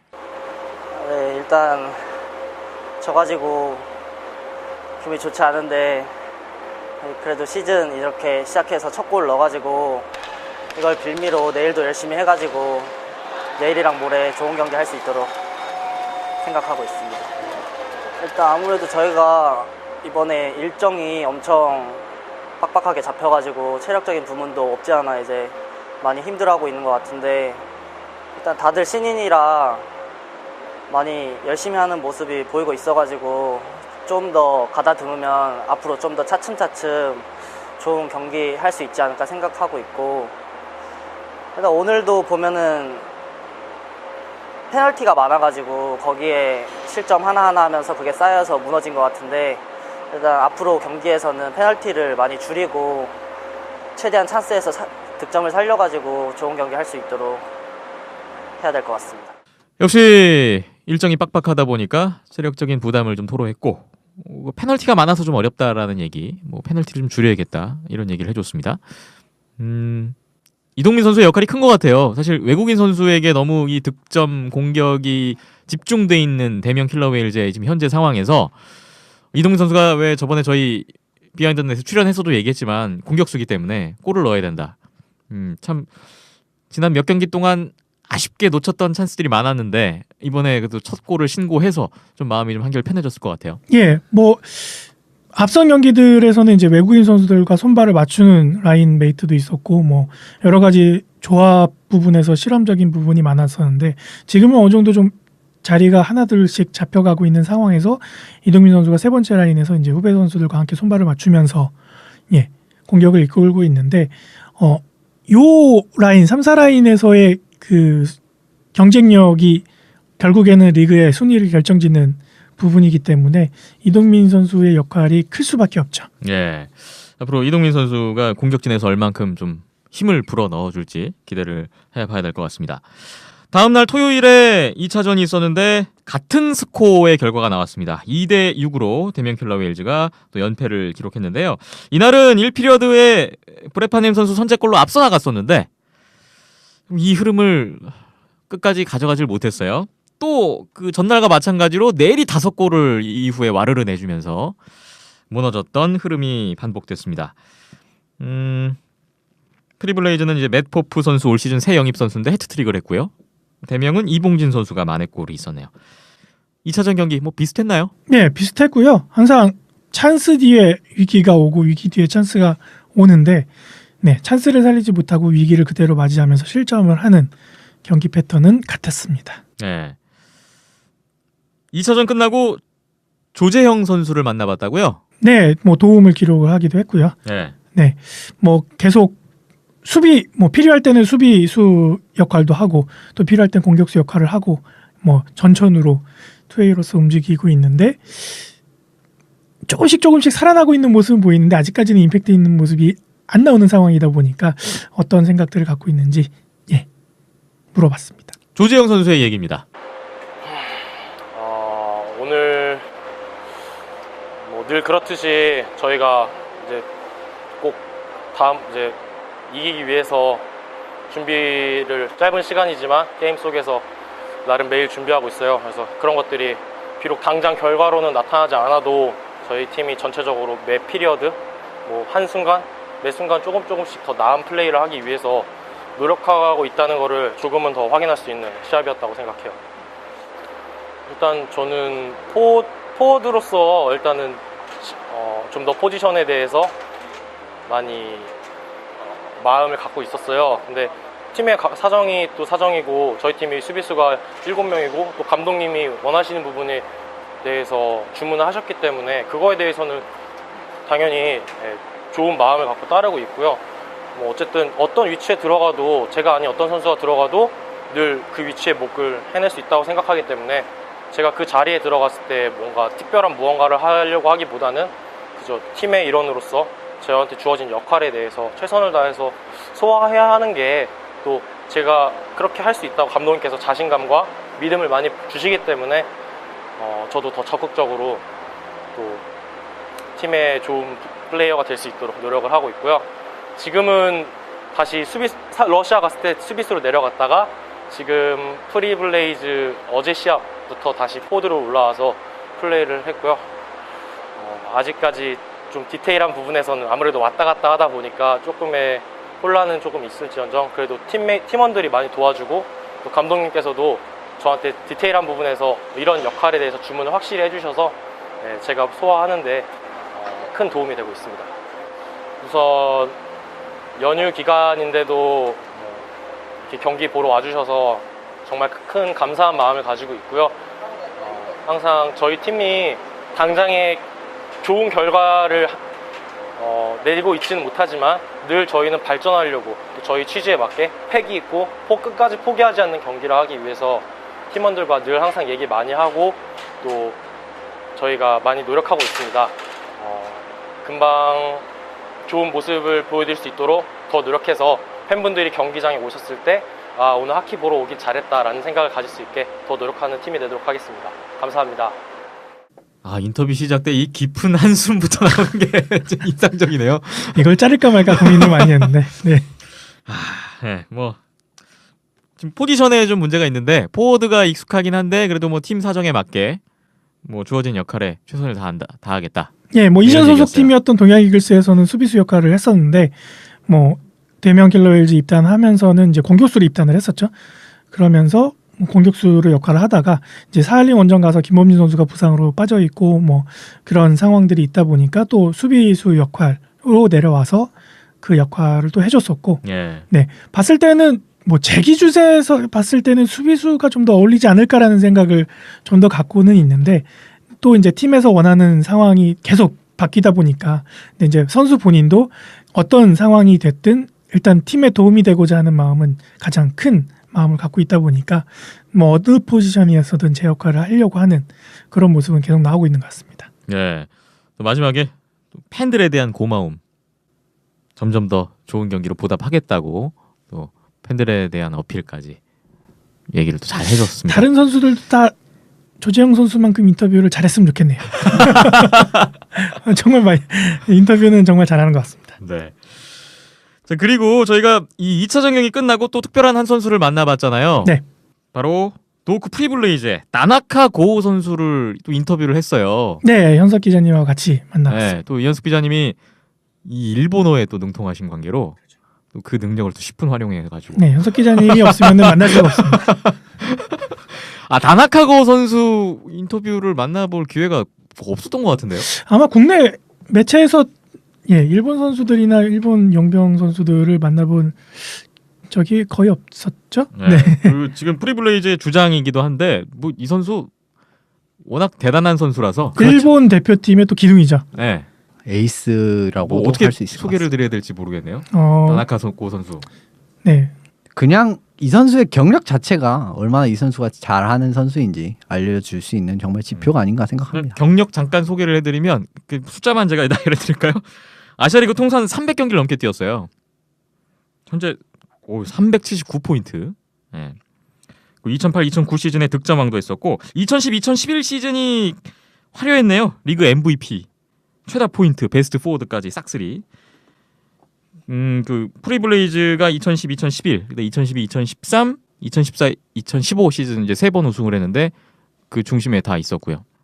저는 가장 그 뇌리에 남아 있는 게 2014-2015 시즌에 안양 한라와의 챔피언 결정전 때 그때 이제 프리블레이즈가 안양에서 3연승하고 우승을 했었잖아요. 그때 다나카고 선수의 그 임팩트. 정말 잘했죠. 네, 3경기 연속 멀티골을 기록하는 맹활약이었는데요. 네. 지금 몸 상태로 봤을 때는 송동환 선수의 기록을 깰 수 있는 유일한 후보가 아닐까라는 생각이 예, 들고요. 앞으로 몇 년 더 한다면 네. 충분히 가능성이 있다고 생각합니다. 네, 그래서 저희가 그 인터뷰를 했었는데 뭐 그런 얘기를 해줬어요. 시즌 일정에 맞춰서 뭐 개막 준비를 잘 해왔다. 준비를 좀 잘했다는 걸 느낄 수가 있었고 지난 시즌의 프리블레이즈 성적이 기대에 미치지 못해서 많이 아쉬웠는데 그만큼 또 올 시즌에 대한 그 탄탄한 각오를 또 보여줬거든요. 예, 고 선수 인터뷰에서 이제 좀 인상 깊었던 부분이 좀 그 부분이었습니다. 이제 시즌 일정에 맞춰서 정말 몸 준비를 해왔기 때문에 네. 체력적인 부담은 그렇게 크게 없다라는 말을 했었거든요. 근데 이 부분이 정말 뛰어났다고 생각한 게 뭐냐면 어떻게 보면은 다나카고 선수는 훨씬 더 이제 타이트한 오프시즌을 보냈습니다. 그쵸. 왜냐하면 8월 15일부터 독일 그 이제 일본 국가대표팀 합숙이 있었고요. 그리고 그 올림픽 최종 예선 이전에 독일에서도 또 독일로 넘어가서 합숙을 했었고요. 그리고 올림픽 최종 예선을 했었죠. 귀국하자마자 바로 트레이닝에 합류를 해가지고 그 다음 그 홈 경기가 있었습니다. 그 경기 끝나고 다시 한국 넘어와서 한국 3년전 마치고 다시 하치노에 가서 이제 내일부터 차이나와 경기가 있습니다. 어떻게 보면은 이런 걸 다 생각을 해서 몸 관리를 이렇게 했다는 게 이 선수가 오랫동안 리그에서 살아남고 그리고 최고의 선수가 되었던 비결이 아닌가 싶을 정도로 좀 인상 깊었습니다. 그렇군요. 이날 2차전 때도 결승골 포함해서 3포인트를 올려줬고요. 뭐 올 시즌도 프리블레이즈의 기둥으로서 큰 활약을 기대하고 있습니다. 이 다나카고 선수의 인터뷰는 저희 그 영상으로 업로드가 돼 있습니다. 네, 뭐 라디오에서 일본말로 계속 나오면은 알아듣지도 못하니까 좀 예, 문제가 있을 것 같고 네. 이미 영상으로 뭐 많이 보셨을 것 같기도 하고요. 아직 못 보신 분들은 예, 자막 잘 입혀놨습니다. 네, 온더스포츠 페이스북, 유튜브, 뭐 네이버 TV 캐스트 등을 통해서 만나보시면 되겠습니다. 프리블레이즈가 최근 3번의 우승이 다 정규리그 1위가 아니었거든요. 그렇습니다. 근데 이게 2년 주기설이 또 여기서 한번 나오는데 플레이오프에서 2011년, 2013년, 2015년 우승을 했어요. 올해 이제 2017년에 그렇죠. 올해 또 혹시나 우승 주기죠. 다나카고 주기로 선수의 활약에 힘입어 혹시나 또 프리블레이즈가 라는 생각이 잠시 스쳤습니다. 뭐 이번 대면 킬러 엘자의 3연전에서는 뭐 라인업도 계속 고정으로 예, 시스템이 가동이 됐었고 뭐 외국인 선수의 활약도 그 어느 때보다 괜찮은 것 그렇죠. 같고 네. 여러 가지 상황에서는 예, 프리블레이즈도 우승 경쟁권에 포함되지 않나 싶었습니다. 그렇습니다. 대면 킬러 웨일즈와 도호크 프리블레이즈의 3연전 9월 18일 일요일에 마지막 3차전이 있었습니다. 이날 6대1로 또 프리블레이즈가 승리를 했습니다. 이날 시작에서 좀 눈에 띄었던 거는 엄연승 골리가 출장을 했네요. 네, 뭐 타일러 헤이먼 선수가 앞선 2경기에서 굉장히 예, 많은 슈팅을 맞고 또 이게 3일 연속 게임이다 보니까 네. 부담이 될 수밖에 없죠. 골리 입장에서는 3경기 다 뛴다라는 게. 네. 그래서 이제 엄연승 골리가 선발로 나왔던 것 같고요. 그렇게 해서 변화를 꾀했던 대명이었는데 이날은 글쎄요. 앞선 2경기보다는 프리블레이즈가 좀 시작부터 주도권을 잡고 경기를 주도했던 것 같고요. 3대 0으로 앞서갔고 오연호 선수 추격골 뭐 2골 차가 되면서 조금 기대를 해봤는데 그 이후에 이제 5대3 파워플레이 찬스를 살리지 못했고 대명이 결국 또 3피리어드에서 3실점을 하면서 최종 스코어는 1대6 5골 차 패배가 됐습니다. 승부처는 2피리어드였던 것 같고요. 오연호 선수 득점 이후에 한참 대명의 흐름이 이런 흐름이 있었을까라는 정도로 흐름을 완벽하게 가져왔었고 더군다나 거기에 이제 5대3 파워플레이 찬스가 연속적으로 찾아오면서 여러 가지 분위기 좋은 신호들이 있었는데 그런 찬스들이 살리지 못했고 또 이제 그런 파워플레이 찬스가 계속되다 보면은 이제 스페셜 라인 내지는 이제 1, 2라인 선수들이 체력 소모를 많이 하게 되는데 네. 거기에서 너무 힘을 빼지 않았나 싶을 정도로 이 피리어드에서 좀 살렸으면은 그걸 분위기 타고 오히려 역전으로 가는 분위기였을 텐데 그걸 살리지 못함으로써 오히려 3피리어드 초반부터 흐름을 내주고 거기에서 경기가 끝나버리는 상황이 됐었죠. 오히려 많은 파워플레이가 독이 된 경기라고 할 수가 있었던 것 같습니다. 왜냐하면은 대명은 1, 2라인의 의존도가 굉장히 크지 않습니까? 근데 1, 2라인에 좀 부하가 걸리는 모습이 결국 나왔던 거예요. 예. 왜냐하면 파워플레이는 결국 1, 2라인 선수들이 다 뛰기 때문에 계속 부하가 걸리는데 득점을 하지 못하면은 이제 선수들이 게임이 안 풀리면 또 약간 또 실수가 계속 또 겹치고 이럽니다. 이제 이런 부분이 계속 겹치면서 파워플레이에서 득점을 결국 못한 게 체력 부담 그리고 경기까지 좀 말리게 되는 그런 결과를 낳지 않나 싶어요. 예. 결국은 프리블레이즈가 대명을 상대로 시리즈 수입 성공을 했습니다. 이날 경기 결과가 저희 우리나라 이제 대명 팬들 입장에서는 좀 아쉬운 결과인데 경기 외적으로도 좀 아쉬운 부분이 있었다면서요.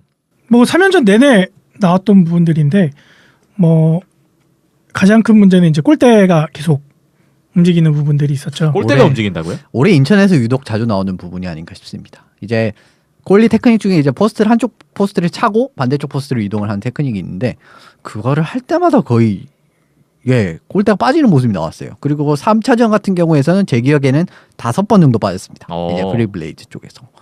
근데 이 부분은 사실 골리의 테크닉이기 때문에 이 부분을 뭐 일부러 찼다 이렇게 할 수는 없고요. 예.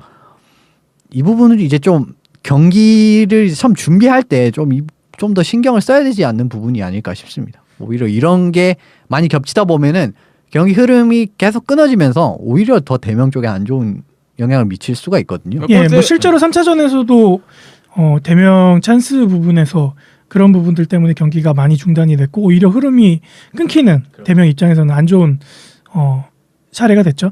그래서 경기를 준비하는 입장, 홈팀 입장에서 그런 부분을 좀 체크를 미리 하고 준비가 되고 골대가 안 움직이고 이제 경기의 흐름이 끊기지 않게 준비가 됐어야 되는데 그 부분이 좀 부족했던 것 같고요. 네, 그 부분이 체크가 됐다라고 하면은 이제 이번 주말에 있을 경기부터 좀 보완이 돼야겠죠. 그 조그만 충격에도 너무나 쉽게 움직이는 골대. 네. 그로 인해서 경기는 계속 중단이 되고요. 네. 그렇죠. 다른 링크하고 비교해봤을 때는 좀 인천이 특히 유별나게 그런 건가요? 다른 경기장에 비해서는 인천이 쓰고 있는 골대 그 고정하는 지지대가 예전에 이제 그 철심이라고 하죠. 이제 약간 뾰족한 모양으로 이제 철 그 심을 박아놓고 이제 하는데 그게 이제 살짝만 밀려도 이제 얼음이다 보니까 계속 미끄러지는 상황이 나오는데 네. 다른 부분 같은 경우에는 뭐 드릴로 뚫고 거기에 이제 플라스틱 심을 박아놓고 뭐 일정 강도 이상의 강도가 있어야 밀리게 되고 그 전까지는 밀리지 않는 그런 장치들이 있는데 뭐 안 썼던 거 아니거든요. 목동에서도 뭐 상무팀이 경기할 때 썼었고 네. 뭐 고양이나 원양에서도 그런 부분들을 도입을 해서 보완을 했던 부분들인데 인천에서는 그 부분이 없어서 아쉬운 부분이 있었죠. 네. 뭐 그 부분에 대한 거는 좀 개선이 빨리 필요할 것 같고요. 네, 뭐 팀 입장에서도 그 부분으로 오히려 손해를 본 상황이니까 개선 그러게요. 조치가 되겠죠. 예. 좀 빠른 조치를 기다려 보겠습니다. 이 시리즈 끝나고 대명 킬러 웨일즈의 오연호 선수의 인터뷰를 담았다고 들었는데요. 이날 또 한 골을 기록을 했습니다. 오연호 선수의 인터뷰 이어서 듣겠습니다. 첫 번째 시합보다 두 번째 시합이 좋았고요. 두 번째 시합보다 오늘 시합이 더 좋았다고 생각합니다. 그 첫 번째 시합 때 저희 미스로 계속 턴오버 아니면은 뭐 위치 미스 이런 걸로 계속 골을 허용했는데 두 번째 게임 때는 그런 게 좀 적었고 오늘 같은 게임은 뭐 공격도 대등하게 했고 저희 디펜스 중에서 많이 놀지도 않았고 전체적으로 오늘 게임은 그 전 시합들보다는 잘했지만 아무래도 져서 뭐 또 서로 모두 이제 실망스럽게 생각하고 있습니다. 아무래도 이제 시간이 많기 때문에 제 선수들이 계속 게임을 뛰어서 아마 웨이트를 못해서 파워가 많이 떨어진 것 같아요. 체력이나 그런 거를 이제 휴식 휴식하는 동안 웨이트도 한 몇 번 하고 그리고 이제 전술훈련이나 위치 같은 그런 걸 가닥을 잡는다면 벅스는 아무래도 해볼만 하지 않나. 네, 시리즈가 거듭될수록 좀 나아지고 있다라는 것을 느낀다고 해줬고 다음 상대가 아이스벅스인데 아이스벅스는 해볼만하다라는 생각을 밝혔어요. 네, 당연히 그래야 될 것 같고요. 네. 그리고 뭐 경기 스코어는 가장 크게 벌어졌지만 3차전 같은 경우에는 대면 킬러 웰즈 선수들이 본인 스스로 흐름을 가져왔던 타이밍이 있었던 유일한 경기거든요. 네. 예. 그래서 그런 부분을 놓고 봤을 때는 확실히 이 팀이 성장하고 있다라는 거는 분명한 것 같고요. 다만 이제 이게 승리로 이어질 수 있어야 되는데 그런 키포인트를 찾는 게 그 다음 과제가 아닌가 생각이 드는데 뭐 벅스전에서 그런 과제를 해결할 수 있어야겠죠. 네. 그렇습니다. 아, 오연호 선수는 볼 때마다 정말 잘생겼어요. 미남이죠. 제 개인적인 생각으로는 아시아리그 원탑인 것 같습니다. 아, 그렇습니까? 제 개인 취향으로는 이번에 영상 보면서 깜짝 놀랐습니다. 네. 오연호 선수가 많이 좋아하겠네요. 듣고 계시다. 많은 여성 팬분들이 좋아하지 않을까. 그 얼마 전에 대명 홈페이지 처음 공개됐을 때 네. 박봉석 캐스터랑 저랑 같이 감탄했잖아요. 아. 오연호 선수 사진 보고 이건 화보다. 예, 그 사진 작업을 제가 했는데 아, 그래요? 네, 이거는 뭐 월간 하키 메인 표지감이다 뭐 이렇게 생각을 했었거든요. 대단합니다. 네. 네. 인정합니다. 많은 팬분들이 좋아하실 것 같습니다. 그리고 도호쿠 프리블레이즈의 한 선수를 또 만나봤어요. 네. 올 시즌 새로 선을 보이는 외국인 선수죠. 맷 포프 선수. 이번 시리즈 활약이 대단했습니다. 이번 시리즈에서만 4골에 3개 어시스트, 7포인트. 시작부터 몇 경기 하지도 않았는데 팀에 엄청난 힘을 불어넣어주고 있어요. 예, 이제 인터뷰에서도 이제 언급이 좀 되는 부분이겠지만 네. 다나카원 선수와 호흡이 너무 좋습니다. 이번에도 좋습니다. 오히려 작년에 킴스탈 선수보다 조금 더 좋은 것 같아요. 그 부분이 이제 크리스 감독에게 한번 이야기를 할 기회가 있었는데, 네. 와카바야시 감독과 이야기를 할 기회가 있었는데, 예, 오히려 더 잘 맞는 것 같다라고 감독도 인지를 하고 있었습니다. 이제 그 부분이 뭐였냐면 옛날에는 킴스타 같은 경우에는 킴스타 선수에게 패스를 넣어주고 이제 좀 굳은 일을 이제 퍽이 안으로 들어가면 좀 굳은 일을 만들어주고 이런 부분이 필요했었는데 그 부분이 모두 다나카고 선수에게 좀 많이 의존이 되어 있었다고 해요. 근데 올 시즌 같은 경우에는 포프 선수도 그런 부분에서 이제 다나카고 선수의 짐을 좀 덜어줄 수 있는 선수라고 표현을 하더라고요. 예. 그래서 어떻게 보면 프리빌레이즈 입장에서는 조금 더 잘된 결과라고 할 수 있을 것 같습니다. 네. 인터뷰 내용에서도 다나카고 선수와의 이 만족스러운 호흡에 대해서 언급을 해줬고요. 이날 경기에서는 또 선수들이 3번째 경기다 보니까 다들 지쳐 있고 또 그런 것을 감안해서 운영을 좀 바꿨던 게 적중했던 것 같다. 뭐 얘기를 해줬고 그 첫 경험인데 아시아 무대에 좀 잘 적응하고 있구나라는 것을 느낄 수 있는 그런 인터뷰였어요. 그 맷 퍼프 선수의 인터뷰도 영상으로 올라와 있습니다. 네. 홈페이지, 뭐 유튜브, 페이스북, TV 캐스트 통해서 확인을 해보시면 또 좋을 것 같습니다. 아시아리그 아이스하키 한 주 리뷰하고 있는데요. 잠시 후에 이어가 보겠습니다.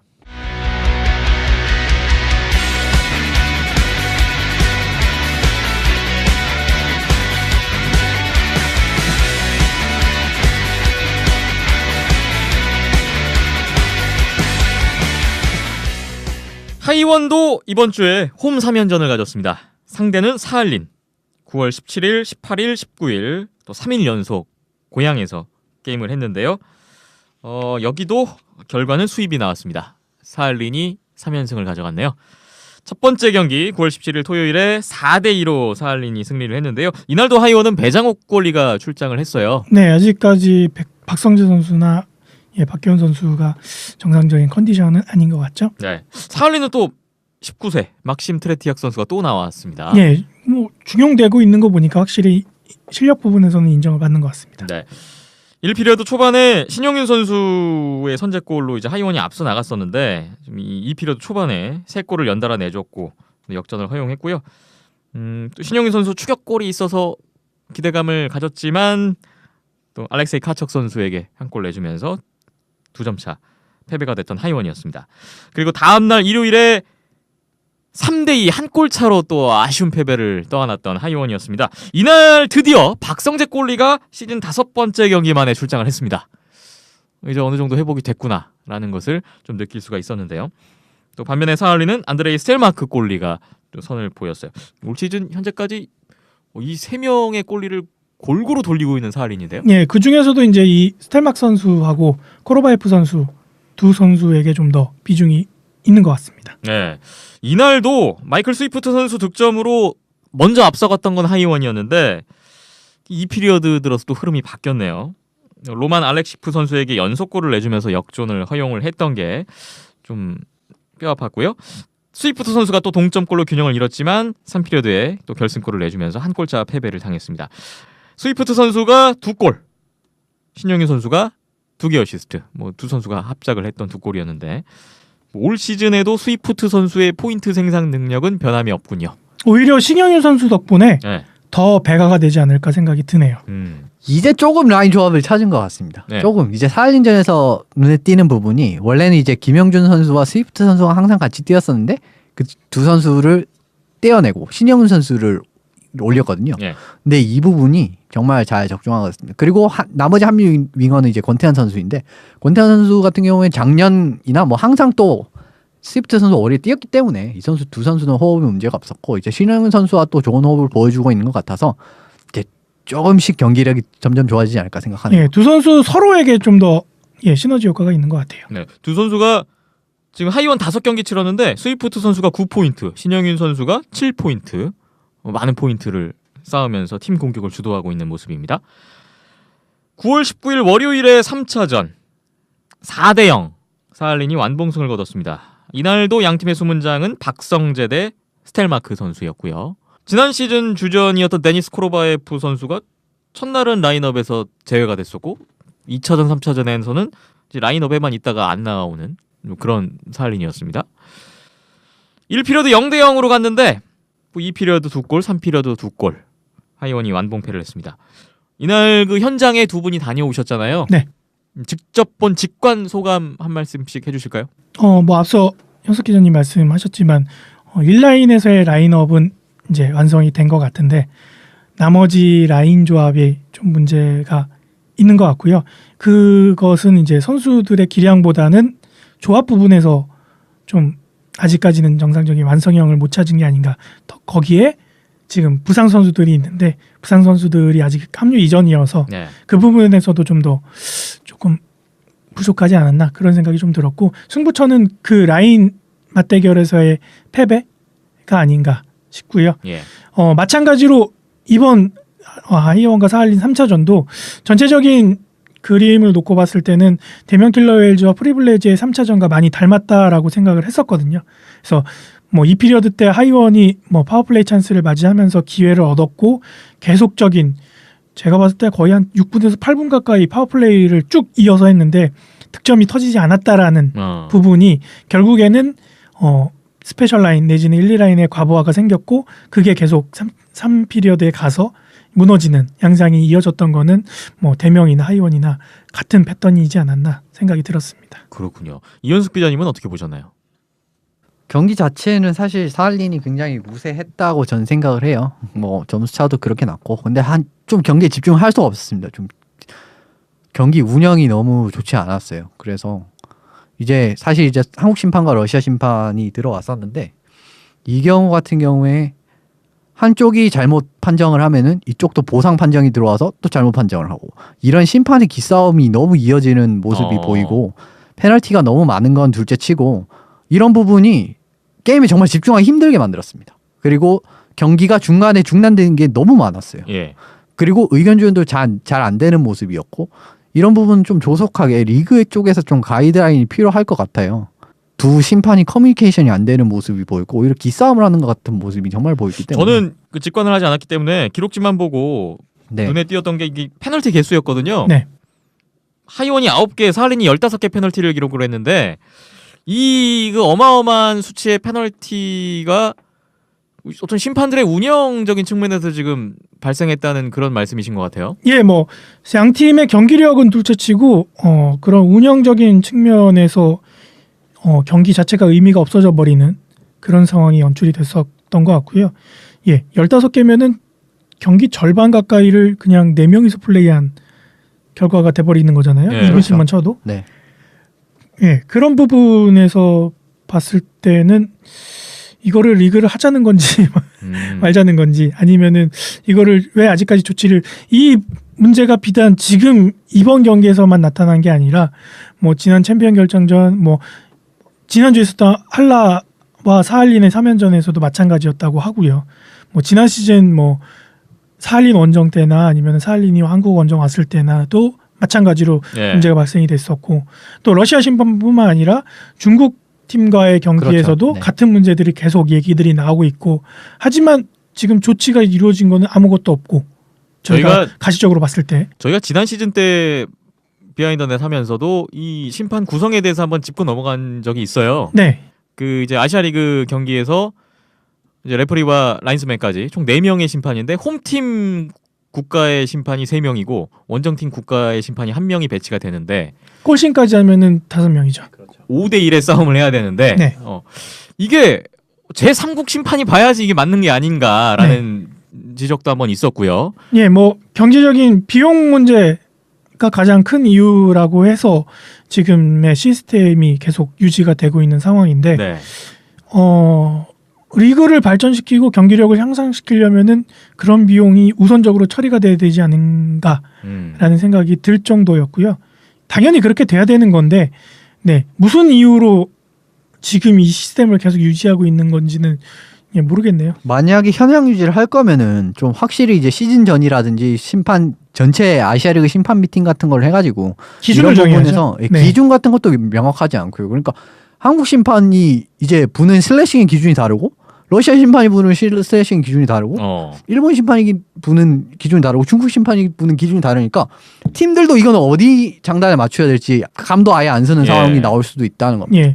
그러다 보니까 뭐 슬래싱이나 트래핑이 남발하는 사태가 벌어지기도 하고 또 그렇게 그런 알게 모르게 기싸움이 벌어지면서 팀 사이 간에도 그런 신경전이 경기 외쪽으로 번지게 되면서 경기들이 좀 더 거칠어지게 되고 부상이 유발이 되는 상황까지 이어지기도 하다 보니까 더 큰 피해가 뭔지는 정확하게 알고 있을 텐데 그거에 대해서 조치가 이루어지지 않고 아무도 얘기를 무슨 얘기는 나왔겠죠. 예, 근데 해결이 되지 않고 있다라는 거는 글쎄요.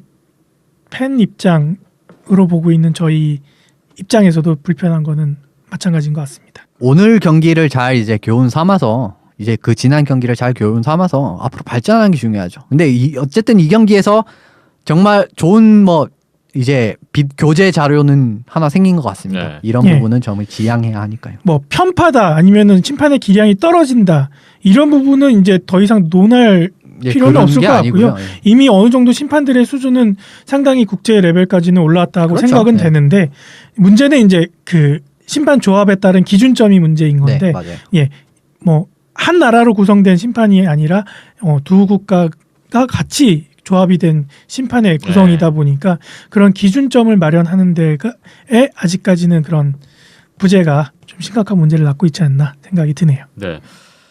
같은 리그에 투입되는 심판들인데 심판들마다 기준과 성향이 각양각색이라 혼란스럽고 또 거기에 추가로 심판들끼리의 어떤 아까 얘기 나왔지만 기싸움, 예, 뭐 그런 보상 판정이라는 느낌까지 주는 그런 결과 이런 것들이 좀 많은 문제점들이 양산됐던 이번 하이온과 사할린의 3차전 경기였던 것 같은데요. 네. 진짜 이 부분도 빠른 시일 안에 뭐 가이드라인을 잡든지 아니면 뭐 지난 시즌부터 저희가 얘기했던 그 심판 구성 자체에 대한 어떤 변화라든지 좀 이런 좀 조치가 분명히 있어야겠다라는 생각이 또 한 번 절실하게 듭니다. 예, 한국 팀과 러시아 팀 간의 경기에서는 한국 러시아 심판이 오면 안 되겠죠. 예, 일본 심판이나 중국 심판이 네. 와서 보는 게 맞는 것 같고요. 아니면은 플레이오프 때처럼 북미 심판 아예 데려다가 세는 것도 방법일 것 같은데, 예, 더 이상 비용 문제로 그런 얘기들이 네. 안 나왔으면 좋겠네요. 지금의 현실에서는 팬들도 상당히 혼란스럽고 또 선수들도 또 선수단도 역시나 마찬가지고요. 그렇죠. 혼란스럽고 네. 예. 좀 빠른 조치를 기대해보고 또 기다려보겠습니다. 네. 일본 팀들도 경기가 있었어요.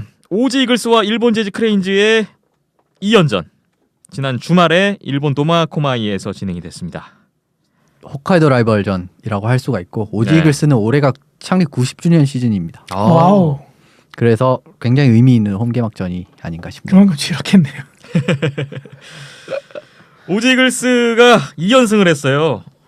이 스코어 기록지만 봐도 오지 이글스가 세긴 세나보다라는 생각을 절로 하게 되는데요. 아, 저는 쿠지 슈에이 기록부터 눈에 들어오더라고요. 오자마자 네. 헤드트릭을 기록을 하면서 토요일 1차전에서 7대3으로 오지 이글스가 이겼는데요.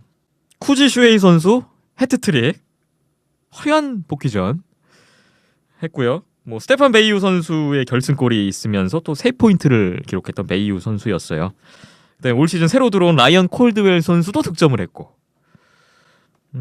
또 콜드웰 선수는 특별히 또 2대2에서 3대2로 앞서가는 아주 중요한 골을 터뜨리면서 올 시즌 아주 기대가 되는 모습을 보여줬던 첫 경기였습니다. 네. 경기의 박스 스코어를 보면 진짜 오지가 완전히 크레인지를 때려잡은 느낌이었습니다. 거의 뭐 슈팅 수가 뭐 16대 4까지 벌어진 피리어드도 있었던 걸로 기억을 하거든요. 예.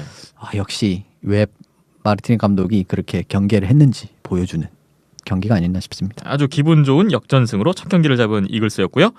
다음 날도 오지 이글스가 압도적이었던 것으로 보입니다. 슈팅 수는 오히려 크레인지가 앞섰는데 5대1로 또 스코어에서는 완승을 했어요. 올 시즌에 새로 영입한 또 한 명의 외국인 선수 맷 멀리 선수가 또 이 경기에서는 시즌 첫 골 포함해서 3포인트를 올려주는 아주 잘 들어가는 모습의 전형을 보여줬던 2연전이었습니다. 슈팅 25개만 쏘면 어때요? 뭐 5골이나 넣었는데 괜찮죠 뭐. 예. 근데 크레인즈도 전혀 희망이 없는 게 아닌 게 뭐냐면 크레인즈가 진 경기 다음 경기가 나쁘지 않습니다. 이제 지난 시리즈인 프리빌레이즈전도 그랬고 첫 경기 5대1로 졌거든요. 근데 예. 두 번째 경기 이겼습니다. 근데 지금 이제 슈팅 수만 놓고 보면은 또 굉장히 많이 우세한 경기를 펼쳤잖아요. 이런 부분에서 보면은 이제 확실히 크레인즈도 한 경기를 지고 난 다음에 대응력은 확실하구나라는 생각을 받긴 받았습니다. 회복이 되긴 되는 것 같아요. 크레인지도. 예. 크레인즈의 또 희망을 볼 수 있었던 2연전이었습니다. 어쨌든 오지 이글스가 우승 후보로 꼽히는 팀인데 시즌 첫 시리즈에서 가볍게 2연승으로 시즌을 시작했고요. 이번 도마코마이 2연전에 아주 관중들이 많이 왔다고 합니다. 오지 이글스의 홈 열기를 느낄 수 있었던 시리즈였습니다. 그리고 일본 니코에서는 니코 아이스벅스와 차이나 드래곤의 3연전이 있었습니다. 토, 일, 월 3일 연속 게임을 했는데요. 1차전 4대3으로 아이스벅스가 조금은 고전한 것 같은데 어쨌든 승리를 했어요. 재역전승, 아주 치고받는 재미있었던 경기였던 것 같고요. 2차전에서는 6대2로 아이스벅스가 조금은 더 여유 있는 승리를 거뒀습니다. 파라오 유리 선수, 저희가 지난 회에 한번 주목을 그렇습니다. 했었는데 1피리어드 5분 만에 선제골을 터뜨리는 또 존재감을 보여줬네요. 이 경기는 사실 이제 그 전 경기에서 징계가 있었죠. 선수들의 다툼으로 인해서 징계가 있었는데 그 중에 한 명 징계당한 선수가 차이나 드래곤 18번 선수인 첸레이 선수입니다. 예. 근데 이 선수에 대한 비중이 굉장히 커요. 차이나 드래곤도. 지금 사실 차이나 드래곤의 거의 한 1, 2라인 센터를 맡고 있습니다. 스카바니 선수 바로 밑으로 중대한 역할을 맡고 있는데 이런 중요한 선수가 빠져버리니까 어쩔 수 없이 공백이 나왔던 것 같습니다. 예. 19일 월요일에 3차전이 이어졌는데 이날 눈에 띄는 결과가 나왔어요. 1차전과 마찬가지로 아주 난타전, 재미있는 경기였던 것 같은데요. 아이스벅스의 선제골, 드래곤이 2피리어드만 3골로 역전을 했다가 하지만 아이스벅스가 또 따라갔고요. 3대3 동점. 3피리어드 종료 11초를 남겨놓고 차이나 드래곤의 결승골이 터지면서 차이나 드래곤이 승리를 했습니다. 예. 그 스코어만 봐서는 차이나 드래곤의 극장 경기가 아니었나 그렇죠. 생각이 들 법도 한데 문제는 페널티 기록지를 봐야죠. 여기도 이날 경기에서 양팀 합계 20개의 페널티가 나왔습니다. 네. 더군다나 마지막 골 같은 경우에 5대3 파워플레이에서 나왔죠. 그렇죠. 그래서 그런 기록들을 놓고 봤을 때는 뭐 하이원 사할린전만큼이나 이날 이 경기도 심판들 간의 그런 기싸움, 또 중국 심판도 유명하지 않습니까? 네. 그랬을 가능성이 높죠. 네. 하지만 또 여기서 볼 수 있는 부분이 확실히 올해 차이나 드래곤이 강팀이 되긴 됐다라는 걸 볼 수 있습니다. 지난 시즌과 또 달라졌구나. 예, 그러니까 그러니까 느낄 수가 있어요. 어느 정도 뭐 지난 시즌에도 뭐 비슷한 얘기를 했었던 것 같은데 어느 정도 환경만 좀만 유리하게 갖춰지게 되면은 충분히 차이나 드래곤이 승점을 챙겨갈 수 있는 잡을 능력이 있습니다. 네, 능력이 생긴 것 같고요. 그 전에는 뭐 심판이 도와주고 환경이 도와주고 해도 못하는 승점을 땡겨올 수 없는 차이나 드래곤이었다면은 지난 시즌부터는 그래도 자기 밥그릇은 챙겨주면 챙겨 먹을 줄은 아는 그런 팀이 된 것 같고, 뭐 상대했던 팀들의 이야기들을 들어보면은 차이나 드래곤이 파워플레이를 펼칠 때면은 득점 능력이 있다더라라는 얘기가 나오는 걸 봐서는 네. 그리고 골 기록을 봤을 때도 뭐 케빈 퀵이라던가 스즈키 마사히토 선수라던가 예, 뭐 충분히 이시오 카빈 좋은 선수도 정말 예, 많죠. 득점 능력이 충분한 선수들이 포진이 돼 있다 보니까 글쎄요. 지금 이렇게 3연전 마치고 놓고 지금 순위표를 보면은 차이나 드래곤이 7위예요.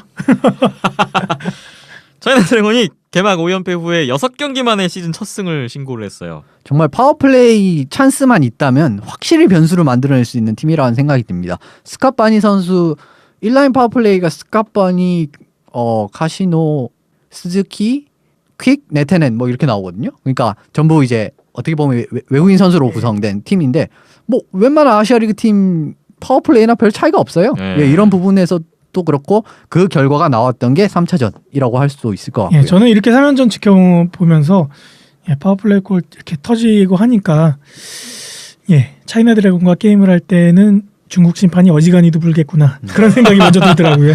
네. 그리고 지금 차이나의 상태를 본다면 이 이제 6강 플레이오프를 노린 팀들 있지 않습니까? 예. 정말 이 차이나와의 경기에서 승점을 얼마나 잃지 않느냐가 아. 관건이 될 것 같습니다. 아이스박스가 이번에 잃었어요. 3점을 잃었어요. 네, 타격이 크죠. 예. 이번 시즌 6강 경쟁력을 보여주고 있는 차이나 드래곤의 초반 행보입니다. 아, 지난 시즌보다 6강 한 장 놓고 싸움이 더 치열해질 것 같아요. 차이나 드래곤이 2009-2010 시즌부터 아시아리그에 참여를 했는데 8시즌 만에 가장 빠른 시즌 첫 승을 신고했던 지난 시리즈였습니다. 이번 주에도 많은 경기가 잡혀 있습니다. 이번 주 프리뷰를 해볼게요. 안양 한라와 하이원이 이제 일본 북해도 원정길에 함께 오르는군요. 네. 9월 24일, 9월 25일, 10월 1일, 10월 2일 이렇게 지금 잡혀 있는데 이게 크레인즈와 오지 이글스를 상대하게 되는데요. 먼저 두 게임씩 2연전을 하고 그 다음에 이제 10월 1일, 10월 2일에 삿포로 직결전이 있어요. 네. 이때 이제 지그재그로 다시 한번 맞붙는 형식이 되겠습니다. 먼저 안양 한라 지금 개막 9연승 중인데 이번 일본 원정에서도 연승을 이어갈 것인가가 주목됩니다. 예. 좀 눈여겨볼 거는 이제 오지를 먼저 만나느냐 크레인즈를 먼저 만나느냐인데 예. 안양 한라 같은 경우에는 크레인즈를 먼저 만나죠. 이게 어떤 변수가 될까요? 네. 9연승 할 거를 11연승까지 더 갈 수 있다. 그거 좀 더 연승을 늘려갈 수 네, 있는 기회? 오지 이글스는 연승이 깨질 수도 있는데 크레인즈는 조금 상대적으로 수월하다. 아. 네, 상대적으로. 근데 조금 나을 뿐이지 크레인즈도 그렇게 만만한 전력은 아닙니다. 왜냐하면 센터진도 괜찮고 그 다음에 항상 뭐 포지션별로 예전에 말씀드렸다시피 일본 뭐 국가대표 에이스급 선수들도 있고 골리만 좀 잘 이제 퍼포먼스가 나온다면은 크레인즈도 사실 굉장히 전력을 가지고 있죠. 예, 안양 한라가 주의할 거는 지난 시즌에 도쿄 직결전 때 크레인즈한테 한번 일격을 맞았죠. 당했었잖아요. 예, 그때 그 기억만 잘 상기하고 데뷔를 한다면은 뭐 연승을 이어가는데 문제는 없을 것 같고요. 네, 이미 지금 뭐 4-1-0까지 3연전 수입을 거두면서 분위기는 팀 분위기는 최고조예요. 최고조에 뭐 지금 외국인 선수가 또 추가로 들어왔기 때문에 예, 더할 나위 없이 좋은 예, 안양 한라인데 그런 분위기에서 자만감으로 빠지지만 않는다면은 예, 그런 의미에서 지난 도쿄 직결전 때의 경기를 예, 저희 영상 한번 다시 돌려보는 것도 나쁘지 않을 것 같고요. 분명히 다시 돌려보고 분석을 했을 거예요. 네. 네. 이번 9월 24일부터 10월 2일까지 총 6경기 원정 경기를 치른 안양 한라. 외국인 선수, 새로운 선수 카렐 필라 선수가 등장을 한다는 점 또 눈여겨볼 만하고 있고요. 우승 후보 오지 이글스와의 한판 승부. 요거 아주 궁금해집니다. 재밌을 것 같아요. 이 경기가 정말 재밌을 것 같네요. 네. 네. 그리고 김윤환 선수가 지난번에 300경기 출장을 했는데 주장 김원중 선수도 이번 주에 이제 300경기 출장 한 경기 남았네요. 네. 요 기록이 지금 예상이 됩니다. 하이원 같은 일정인데 하이원은 이제 이글스를 먼저 만나요. 상대적으로 좀 혹독한 일정이죠. 그러네요. 사할린 다음에 바로 사할린 다음에 오지 이글스여서 예, 가뜩이나 지금 팀 분위기가 어려운 상황인데 거기에 부상 선수들도 있는데 다행히 이제 안현민 선수는 부상 복귀를 한다고는 해요. 그래서 그나마 좀 많이 더 도움이 되겠네요. 예, 도움이 될 수 있는 하이원이고 지난 경기에서 김지민 선수가 좀 경기 마지막에 부상을 입었었는데 빨리 회복하는 것도 관건일 것 같고요. 네. 그다음에 이제 박성재 선수가 이제 부상 복귀 이후에 이제 2경기를 치른 상황인데, 네, 좀 더 컨디션을 끌어올려야겠죠. 그렇습니다. 하이원의 시즌 첫 원정길이 되겠는데 네. 지난번 김도환 선수 인터뷰 아까 앞서 드린 것처럼 일본 원정이 정말 중요한 그 전반기 승부처이기 때문에 예. 네. 하이원 스스로도 많이 대비를 하고 가지 않을까 싶네요. 안양할라나 하이원 입장에서는 좀 호재라면 호재인데 이 징계로 크레인즈의 시게노 슌스케 선수 그리고 오지글스의 라이언 콜드웰 선수가 9월 24일 경기에는 못 나온다고 합니다. 요것도 하나의 변수가 될 수도 있을 것 같아요. 그리고 대면 킬러 웨일즈는 또 홈 3연전이 있습니다. 9월 24일, 25일, 27일 토일 화 니코 아이스벅스와 인천에서 홈 3연전입니다.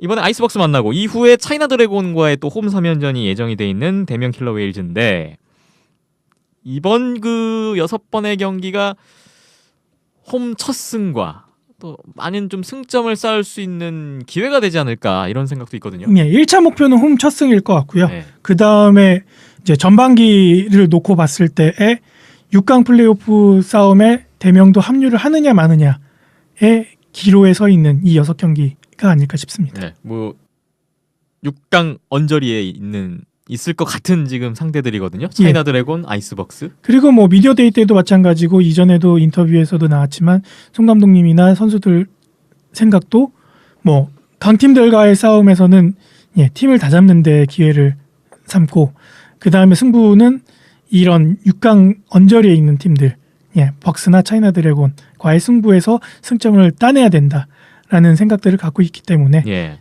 그리고 지금 개막 이후에 쉴 틈 없이 달려온 대면 킬러 웨이즈였는데 아이스벅스전을 앞두고 지금 5일을 쉬었거든요. 네, 그만큼 체력 회복이 되고 어느 정도 준비가 될 수 있는 시간이 지금까지 달려온 기간 대비 상대적으로 좀 더 여유 있는 시간을 갖게 됐으니까 좀 더 기대를 해볼 수 있을 것 같습니다. 개막 후에 23일 동안 12경기를 했더라고요. 엄청 빡센 일정. 이런 일정을 소화해 본 적이 없는 선수들이 많은데 지금 대학 졸업생 선수들이 거의 대부분인데 절반 가까이 차지하는데 이 선수들이 작년에는 이미 시즌을 끝나고 쉬고 있을 12경기면 그 정도 지금 시즌인 건데 그거를 훨씬 더 높은 레벨의 리그에서 23일 안에 12경기를 했으니 거기에 원정까지 갔다 오고 그리고 뭐 역시나 빡빡한 일정인 건 이번 주도 마찬가지인 것 같아요. 이번 3연전까지 하면 한 달간 15경기입니다. 그렇죠. 이런 좀 체력적인 부담 조금 걱정은 되긴 하는데 뭐 그래도 상대적으로 좀 5일을 쉬고 나온다는 점 거기에 이제 뭐 기대를 해보겠습니다. 다른 팀들보다 먼저 팀이 소집이 되고 체력 훈련들을 해왔기 때문에 아마 그런 부분에 대해서는 대비가 됐을 것 같고요. 지금 이제 앞서 나왔던 문제점들을 얼마만큼 고쳐서 나오느냐가 포인트일 것 같습니다. 네. 한편 일본 하치노에서는 도호쿠 프리블레이즈와 차이나 드래곤의 3연전이 또 있어요. 9월 22일, 24일, 25일 목, 토, 일 프리블레이즈의 홈 3연전인데요. 이 차이나 드래곤이 좀 만만치 않아 보여서 아이스벅스가 한번 당했잖아요. 네. 블레이즈도 좀 긴장을 늦추면 안 될 것 같습니다. 그래도 아마 뭐 비디오를 어떻게 입수를 해서 잘 대비를 할 것 같습니다.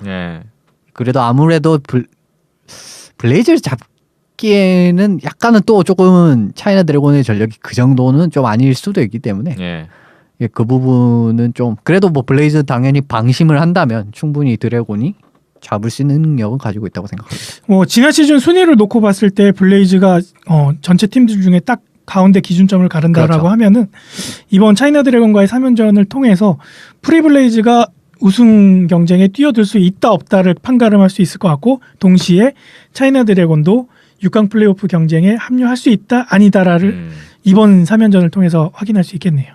그렇군요. 프리블레이즈는 차이나 드래곤과의 3연전 후에 또 사알린과의 홈 3연전이 잡혀 있기 때문에 또 그 전 단계로 보는 측면도 생각해 볼 수 있을 것 같습니다. 비하인더넷 62회 이제 마무리할 시간이 왔네요. 하키 월드컵 아시아리그 아이스하키까지 상당히 많았네요. 얘기가. 경기가 많아요. 네. 요즘 경기가 너무 많아요. 이 NHL 개막하면 또 어떨까 싶습니다. 오늘 62회는 마무리하겠습니다. 저희 항상 말씀드리지만 열려 있습니다. 페이스북, 유튜브, 홈페이지 온더스포츠.tv 네이버 스포츠, TV캐스트, 라디오 많은 의견 기다리고 있고요. 저희가 뭐 녹음 방송이다 보니까 일일이 댓글에 반응은 못 해드리는데 항상 죄송한 마음인데 다 보고 있습니다. 반영은 하고 있잖아요. 그래도 네. 그래도 예, 방송 초기 때보다는 댓글들이 하나둘씩 들어가고 있어요. 네, 반응들이 있다는 거에 굉장히 감사하고 있습니다. 항상 감사한 마음으로 지켜보고 있습니다. 많은 의견과 관심을 계속 부탁드리겠습니다. 박힌전 PD, 이현석 기자 오늘도 고생 많이 하셨고요. 저는 김태범이었습니다. 다음 회에 다시 뵙겠습니다.